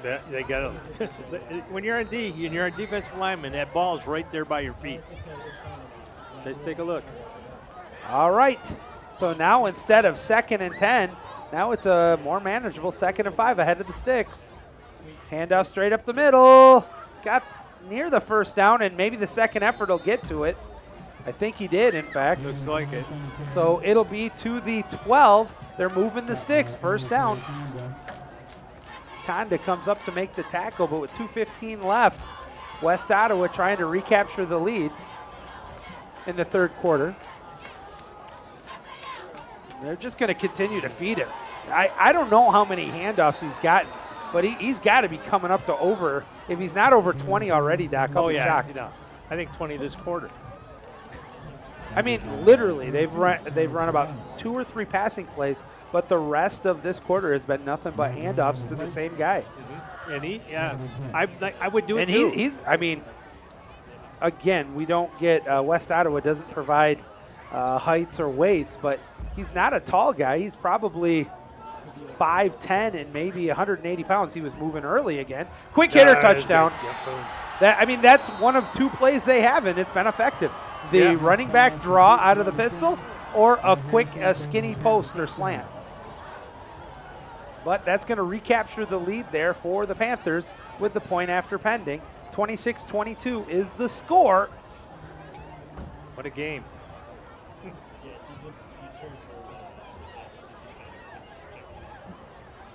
Here comes the point after. And they're going for one. Now I'm surprised. Yeah, makes no sense. Yeah. And now they're going to have to call a timeout on this? Because they don't have enough guys. Although, actually, the play clock still has plenty of time. Good gravy. Now they brought another end in. Still 13 on the clock. This is crazy. Good snap. Good hold. The kick gets up. It's end over end. It's good. Make it 27-22. West Ottawa with the lead. Kind of crazy here tonight, Doc, as you said. It is. It is. Minute and 29 left in this third quarter. Boy, this fourth quarter is going to be what it's all about. Indeed. All right. What do we got? Still a minute 29 to go here in the third quarter. And what has truly been a seesaw back and forth affair. The winner gets to make it to the playoffs. The loser has a little bit longer time to think about next season. And I think we're not going to have this game decided until the final series. I agree with you, Joey. That's and it's fitting for this type of game, which is a playoff for the playoff. It's pretty cool. Okay, with the win now, as again the swirl is back to the back right now of the kicker. It seems to switch whatever team is on offense or kicking, they've gotten the wind at their back lately. For both teams, that's crazy. It is. All right, waiting for the kickoff. The big left-footed kicker booms it, end over end. It's going to be caught at about the 7, up to the 15, still on his feet, 20, cuts inside. Actually, didn't cut outside enough. He's going to get to about the 24. That's where the Falcons will start. Trailing by 5, 27-22 with a minute 22 to go in the third quarter. Crazy thing, a couple of key points in this game, Doc. You hit one of them at halftime, and that was whatever the situation was on the fourth down, whether it was a fake punt or just a good breakthrough by the Falcons, that led to them getting the first, actually at one point in time, they had a 9-point lead. Exactly. But to clock management, kudos to West Ottawa. They were able to score a touchdown as the half expired after a long drive, and then they get the ball to start the second half, and they scored a touchdown on that. That's now, we talked about holding serve. That's where we're at. Exactly. We'll see what happens here now. Fakes the handoff, rolls, going to get rid of it. Instead, it's blocked. Number 7 got through. He has been, this second half, he has had their number on every defensive play. C.J. Taylor has just been everywhere for the Panthers, and it's going to be 2nd 10 for the Falcons. That wasn't a true screen, but it was a setup of almost like a bubble screen. Right. He was rolling out to the weak side for him, but late substitution for the Falcons, and now a couple of substitutions or at least one for West Ottawa. The play clock down to 7. Snap it. Here's the snap. Looks, pumps, fakes, tries to get it over the middle, but not much room. And that's going to be a gain of 1. I don't like that play. They were faking a behind. That would have been a lateral. And then they threw it to the tight end, who must have been the next one. I guess it's your check down, but man, now it's 3rd down and 9. That's I've never seen that play. That was interesting. Wow. Except it doesn't work when you got 6 guys who got past the line of scrimmage. Yeah, and they're all tall there. So final 40 seconds here of the third quarter. Falcons facing a big 3rd down and long. 3rd and 9, 8 seconds on the play clock, 34 seconds on the game clock, 4 seconds. I don't think they're going to get it off. 1 second, they just did. Drops back, passes, incomplete, and no flags, and the Falcons are going to have to punt. And the pass was, I think, intended for number 4. For number 4, but there was 7. No flag. That time, it was good coverage, but I think he affected the route, and by definition, I thought should have been a penalty, but Yep. The refs didn't see it that way. Now that's that trailer again, CJ Trailer. He has been in every play. I mean, just watch him. He's amazing. First half, I didn't see that much of him. All right, Falcons being forced to punt here. This might be the first Falcon punt of the game. Nearly blocked. He just gets it off. It takes a bit of a Falcon bounce. And it's actually going to be picked up at the 50 and going to be returned. That is gutsy by number 13. But he did pick up about 7 yards on the play. Tyler Behrens. Yeah, it kind of reminds you of Lem Barney, don't it? Now we're going to be down to 12 seconds to go. But for the Falcons, this is not good. You're giving the opponent who has a 5-point lead a short field to work from on what will be probably the final play of the third quarter here. Yeah, it seems like the Panthers got a little more jump in their step there, you know. East Kentwood's got to get themselves back in the ball game here mentally.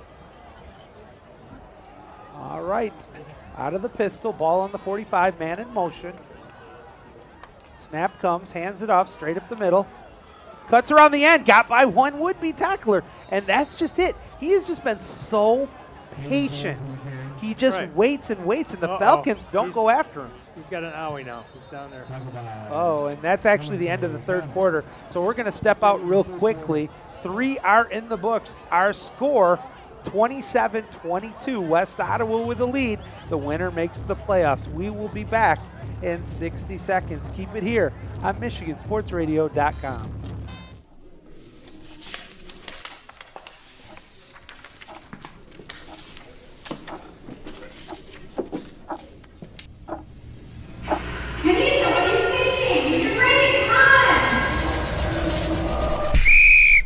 Unsportsmanlike conduct. Parents, 5-yard penalty. Third problem.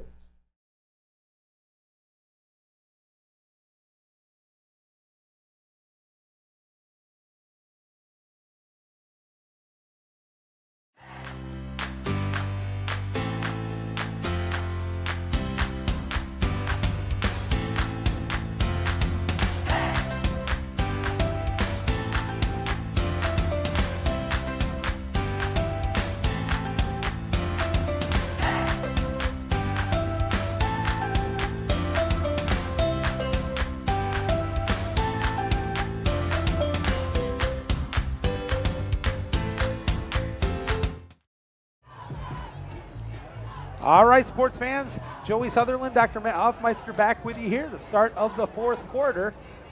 And it is right now the momentum and the lead is for the visitors from West Ottawa.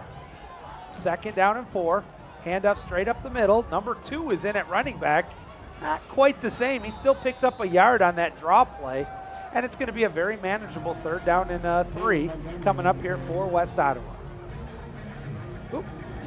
Say that again, Doc. I'm sorry, I guess who's back in?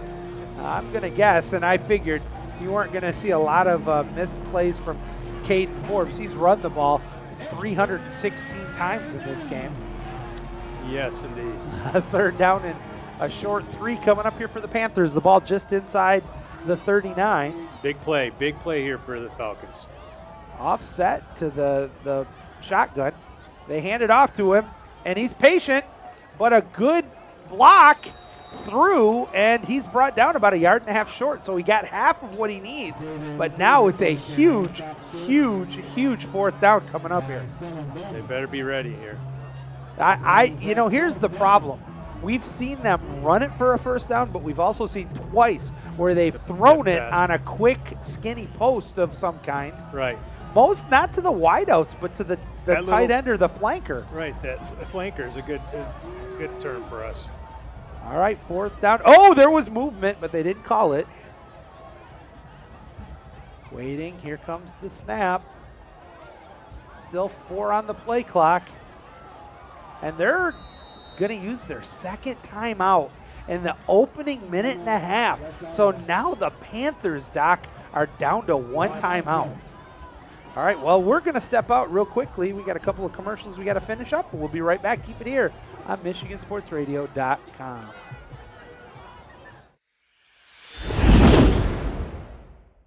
Gotta Get It is a nonprofit organization that prioritizes education, creativity, and physical and mental health.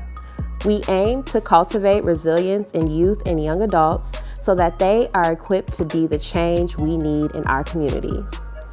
We facilitate programs and coordinate projects that provide opportunities for young people to explore their interests, learn useful skills, cultivate social capital, and develop leadership skills in accordance with our mission to create a sense of urgency to accomplish unforeseen goals without making any excuses.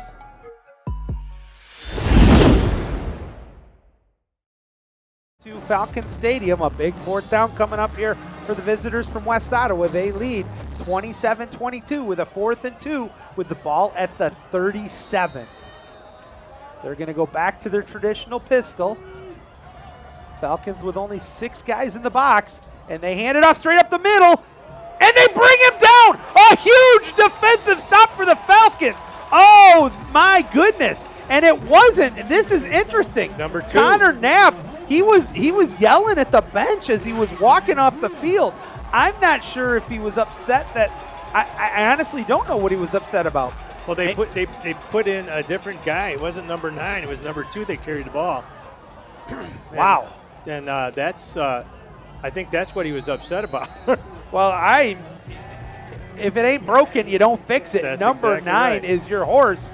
You brought him to the Kentucky Derby. You're definitely gonna ride him. Yeah, he should. It just awesome for them, because I'll tell you what, if they had gotten a first down, they would have probably had a score out of that, either a field goal or a touchdown. But this is great for us. Great field position too for the Falcons.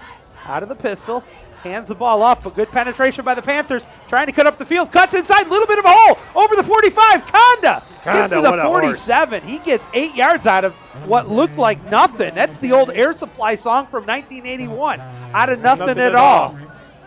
I love you, man. I'll tell you what, though, we haven't seen enough of him running today. It's just good to see what he can do. I don't know. He's got a couple of touchdowns, so I guess. Yeah, I'm talking about the work part of it. It's tough because you got 2 very good running backs in Elijah Jones and, of course, LSA Conda. He runs like a fullback. I like that. 2nd down and 2. Yeah, no fullback to another. Motion on the play. Now they're going to hand it straight up the middle. Good penetration. He ain't going anywhere. Oh, they overloaded the side. Look at who's there. Number 7. That trailer. He is in on everything. He lost a yard on the play. And I think the Falcons are telegraphing that particular play, Doc. Okay, I'll just be quiet. Conda is coming off the field, as is number 15, Tate. Let's see who's coming in the game. The play clock down to 20. Game clock is at 9:13. Come on, Tone. Big 3rd down and 6. 14 seconds. And now by himself in the backfield. Empty backfield. It's like what we got going. 3 seconds and now a timeout. Timeout comes by the Falcons, and now we've already seen West Ottawa have to burn 2 timeouts. The Falcons have 1. We talked about how important clock management was in that first half.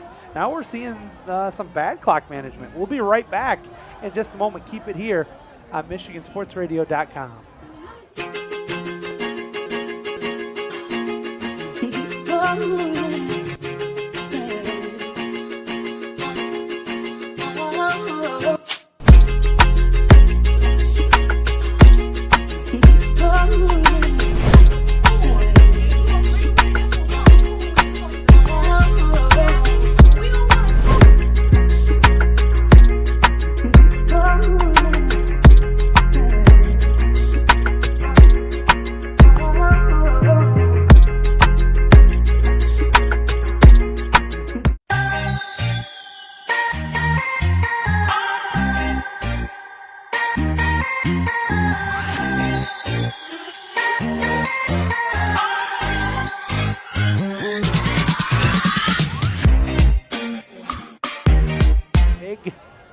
Third down here for the Falcons. Drops back to pass. Has time. Pressure comes late. Block. He got his hand on it again. Number and what 7. a shock. It's number 7. Trailer. CJ Trailer. too long in these plays developing right now for the pressure and the pursuit that number seven is. You'd think he's almost a part of the Falcons offense because he really has snuffed everything out. He's been in and just on every big play. It's been him. The funny part though, Doc, is we still don't have a lock for the Car Center hit of the game, so we're still keeping an eye out on that one. Punt team here for the Falcons. It's a fake, straight up the middle. He got the first down over midfield. Oh, baby. They snapped it directly to the up man who was able to run it over midfield. Wow, he got a horrific mark. He definitely made it to the 49. They only gave him the 50, but that's still 2 yards more than he needed for the first down. The ball is resting, not wrestling. The ball is wrestling, I guess, the Falcon at midfield. That was Scott, Savante Scott. It sure was. Yep. Wow. On the up man. So with 8:28 to go, the Falcons down by 5. They're going to keep this drive going. Out of the pistol. Fakes the handoff, drops back to pass, rolls around, pressure comes, he's brought down. That's a great sack there, number 66. And again, they're just a great job by, there's nothing else to say. This is not a criticism on the Falcons as much as it is a compliment to the front four for the Panthers. They're getting penetration. Yeah, and he's a big man, and he put his paw on Joppy, and he wasn't going anywhere, and he had him with one hand, one arm. All right, now that is a loss of 10 on the play. 2nd and 20. Man, as the clock now is down to 7:36 to go. Falcons down by a nickel. 2nd and 20, drops back by himself, setting up the screen. Gets over the 45, back to near the original line of scrimmage, falls forward to the 49. They wanted a face mask, no call, and it's going to bring up a 3rd down and a long 11. I'll tell you what I liked about that is Edmonds. He fought for every inch. And he threw that defender off him at the end there. That's determination. I like that kind of. At this point in the game, you got to let it all hang out. You got to go. Did they move it back about a half a yard? Honestly, I'm not complaining. I thought they marked it at the 49. They've done it the last 2 times. So 3rd down and long.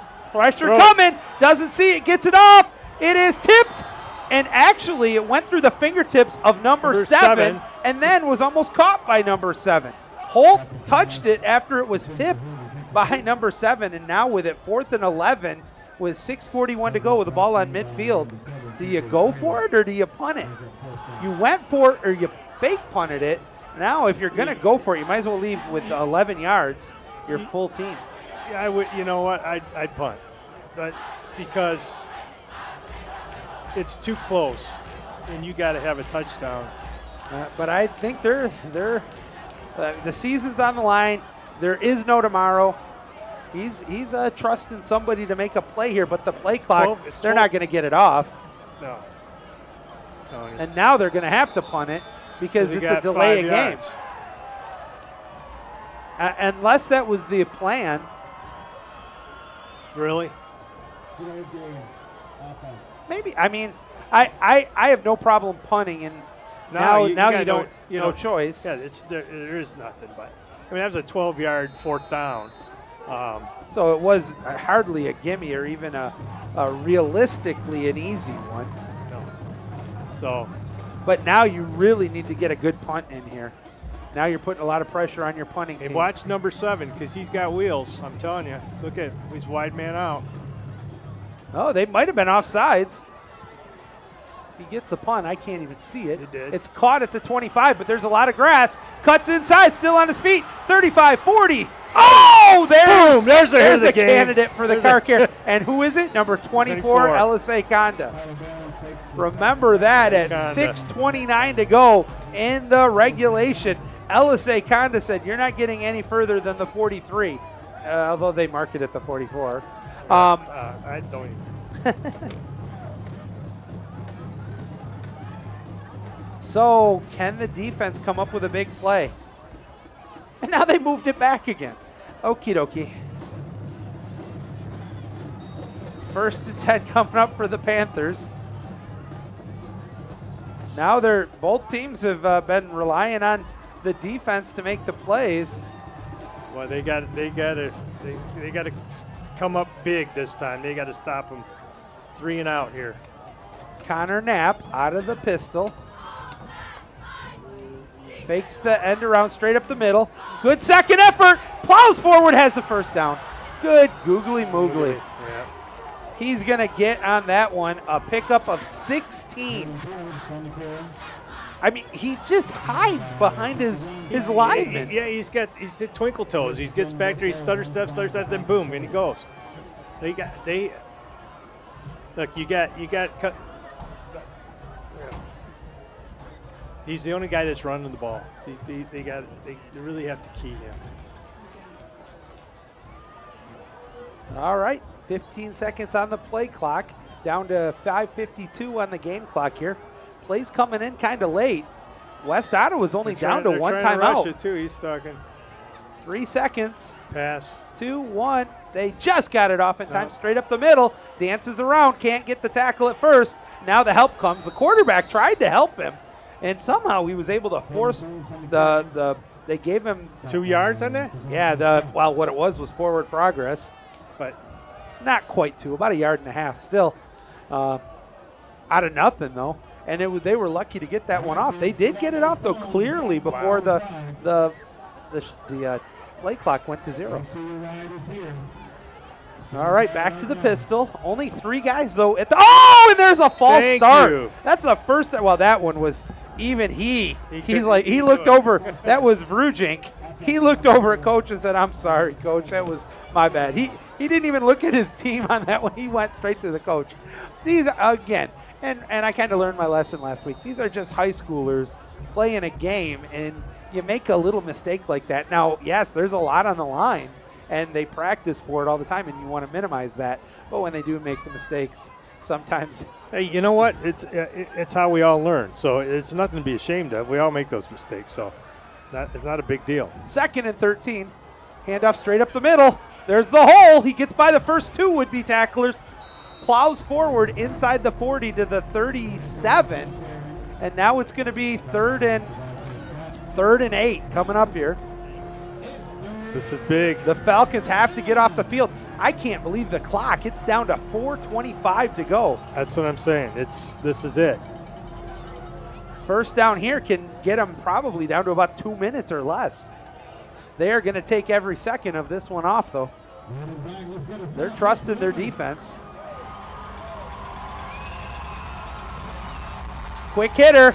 Oh, there was a good block, and he gets the first down. Just an easy pitch and catch for the first down. That's going to move the sticks. Another injured player on the field, though. Nice pass complete to Matt Harrison. Is he getting up quickly? Yeah. Okay. Yeah. He's a lineman. All right, so with 3:51 to go. He's a center. That's a huge conversion for the Panthers there on that 3rd down. That'll continue to let the clock wind down. Now they are going to take every second. The play clock's at 24. Yes. And because of the injury, they didn't start the play clock early, but they let the clock wind. That's unfortunate for the Falcons. And now there is a false start. Yeah, that honestly has been pretty similar to what we've seen all day, but it was called. That'll stop the clock, and the Falcons appreciate that. Positive thing. Now it's 1st and 15, but it's still first down, and that's 3:27 to go. And none of these are gimmies for the Falcons here. 55 ran onto the field. Now 55 ran off the field for EK. Handoff straight up the middle. Still on his feet. They're not. Oh, my goodness. He's got the first down. And he's inside the red zone. Did they push him out of bounds? At about the 10. Well, maybe it's 1st and goal. If the only thing you can hope for right now for the Falcon fan is a field goal, that you limit them to a field goal here. Then you'd have an opportunity to at least score a touchdown and get a 2-point conversion. Yep. The optimism right now is not as good as it was at halftime. No. The Falcons were up by 2. Now they trail by 5, but first and goal for West Ottawa with 2:50 to go. The clock is winding, so apparently he wasn't in bounds. Play clock down to 6. Falcons stunting.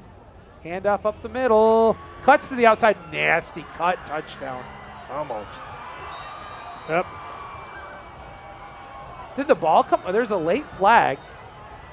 There's a lot that was going on. I thought I saw a beanbag, which means a fumble, but I didn't see a fumble. No, I didn't. Then I saw a penalty, a holding, a very late call came by the official. That'll stop.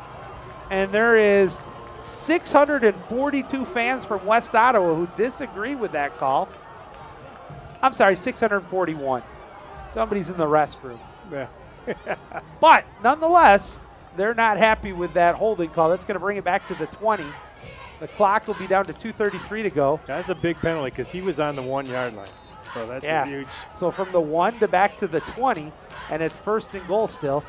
But somebody's got to tackle number 9. That's the end of the game, really. It's been the whole story, second half. And the clock is winding after the penalty. Why is the... All right, maybe I'm not up on that rule. Me either. 6 seconds, handoff straight up the middle. Big hole again. And he's going to plow forward to about the 10. So he picks up 10 yards. We're down to 2:06 to go. At this point in time, I think if you really believe that they're going to pass the ball, you're being optimistic. I'd throw 11 guys in the box right now. Yeah, or just have a blitzer. And we're not calling the timeout yet, so with this being second and goal from the 11, they're still going to be able to get this one down to about 1:20 before they have to snap it. And right now, the cards are all in their favor. Motion on the play. Handoff up the middle, but a crash! A great edge. Where's that been? Oh, that's LSA Conda coming around from the right end. I know, but where's that been all game? We've seen him do that one other time today, and that's going to be a loss of 2, and that's going to be a timeout. Let me take a look at where I'm at. We'll be right back, folks. I'm going to use break number 9, so we'll be right back.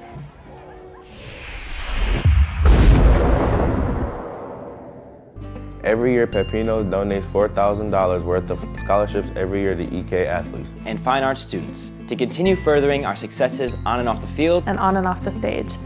We wanted to take this moment to thank Pepinos for their continued support of East Kentwood High School athletics and fine arts programs like theaters, band, and more. Thank you, Pepinos.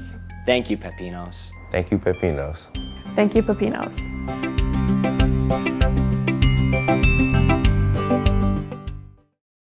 Not over, though. That's the thing.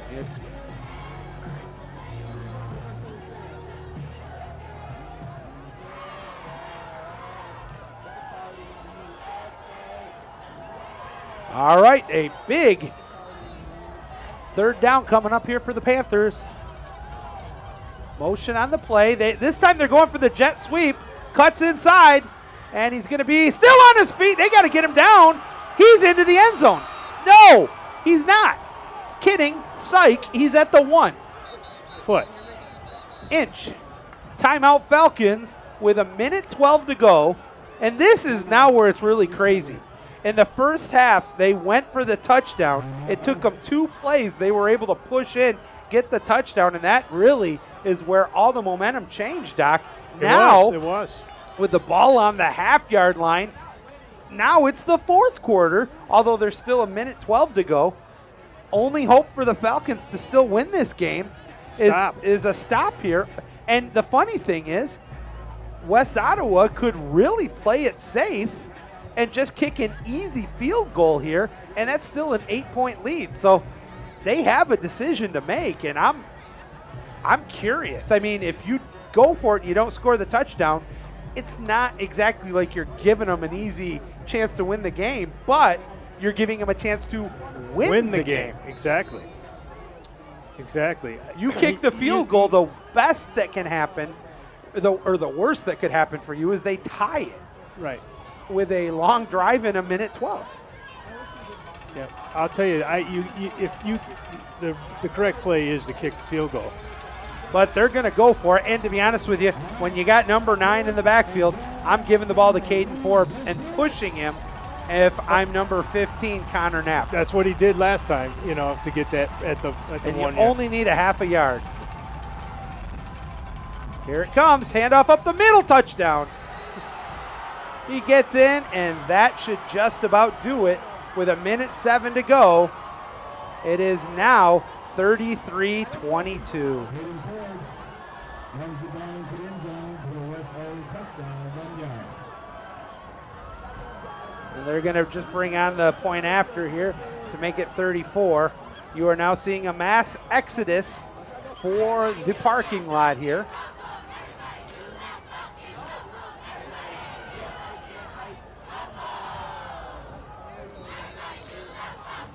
Lining up to kick the point after with 1:07 to go. 33-22, West Ottawa with the lead. The snap is down, the kick is up, it's end over end, it's good. It is now 34-22.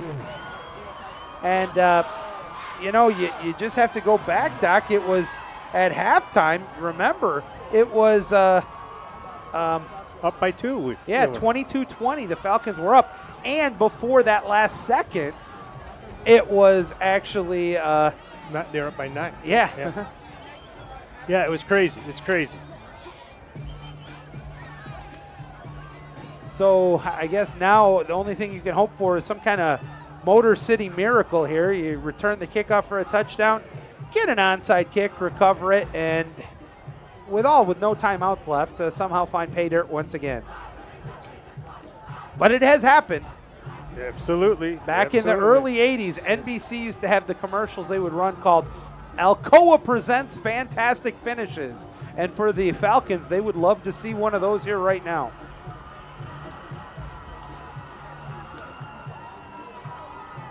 Panthers getting set to kick off here.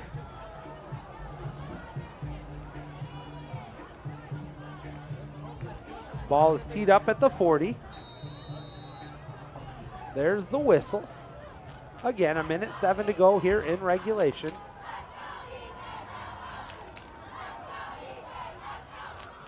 Here comes the kickoff. It's a little ground ball to shortstop, picked up at the 30. Still on his feet, the 35, 40, 45, pushed out of bounds. Let's see where they mark him. At the 44, 45. Well, so that's where I thought he went out. So I agree with the field judge on that one. And the Falcons have 1:02 to go. They're down by 12. They have got to score lightning quick.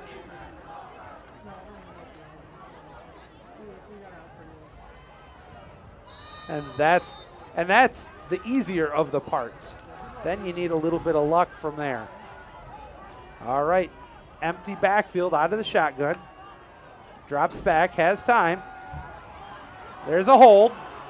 Even if it's caught, instead it's intercepted, and that will do it. Still on his feet, though. Cuts back into Falcon territory. They're going to pick up the flag because it was a holding on the Falcons. But it's going to be for naught, as it will be victory formation coming up here for the Panthers. And Doc, again, we knew it was going to be a difficult and it was a very entertaining game. And while it's going to be a 12-point deficit in this game was close. I mean, you couldn't have gotten it any closer than it was. No, you know what, Joey, and that's just it. This has been the story of EK's losses. Is all this? Is that it's very close, and at the end it looks worse than it was. Like last week, 21-0.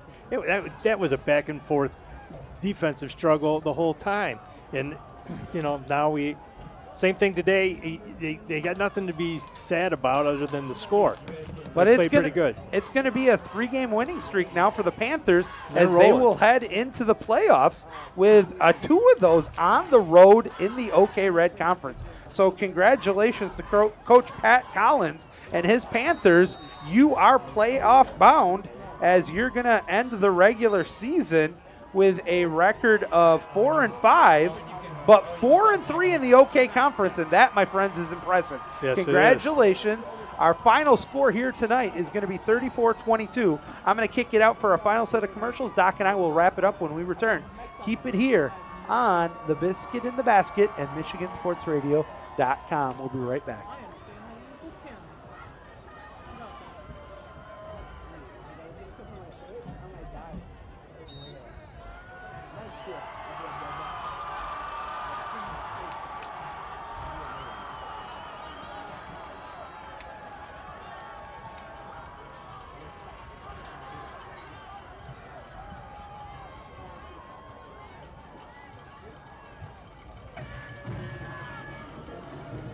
That's going to be your ball game. How about a big hand for two fine teams? Great game.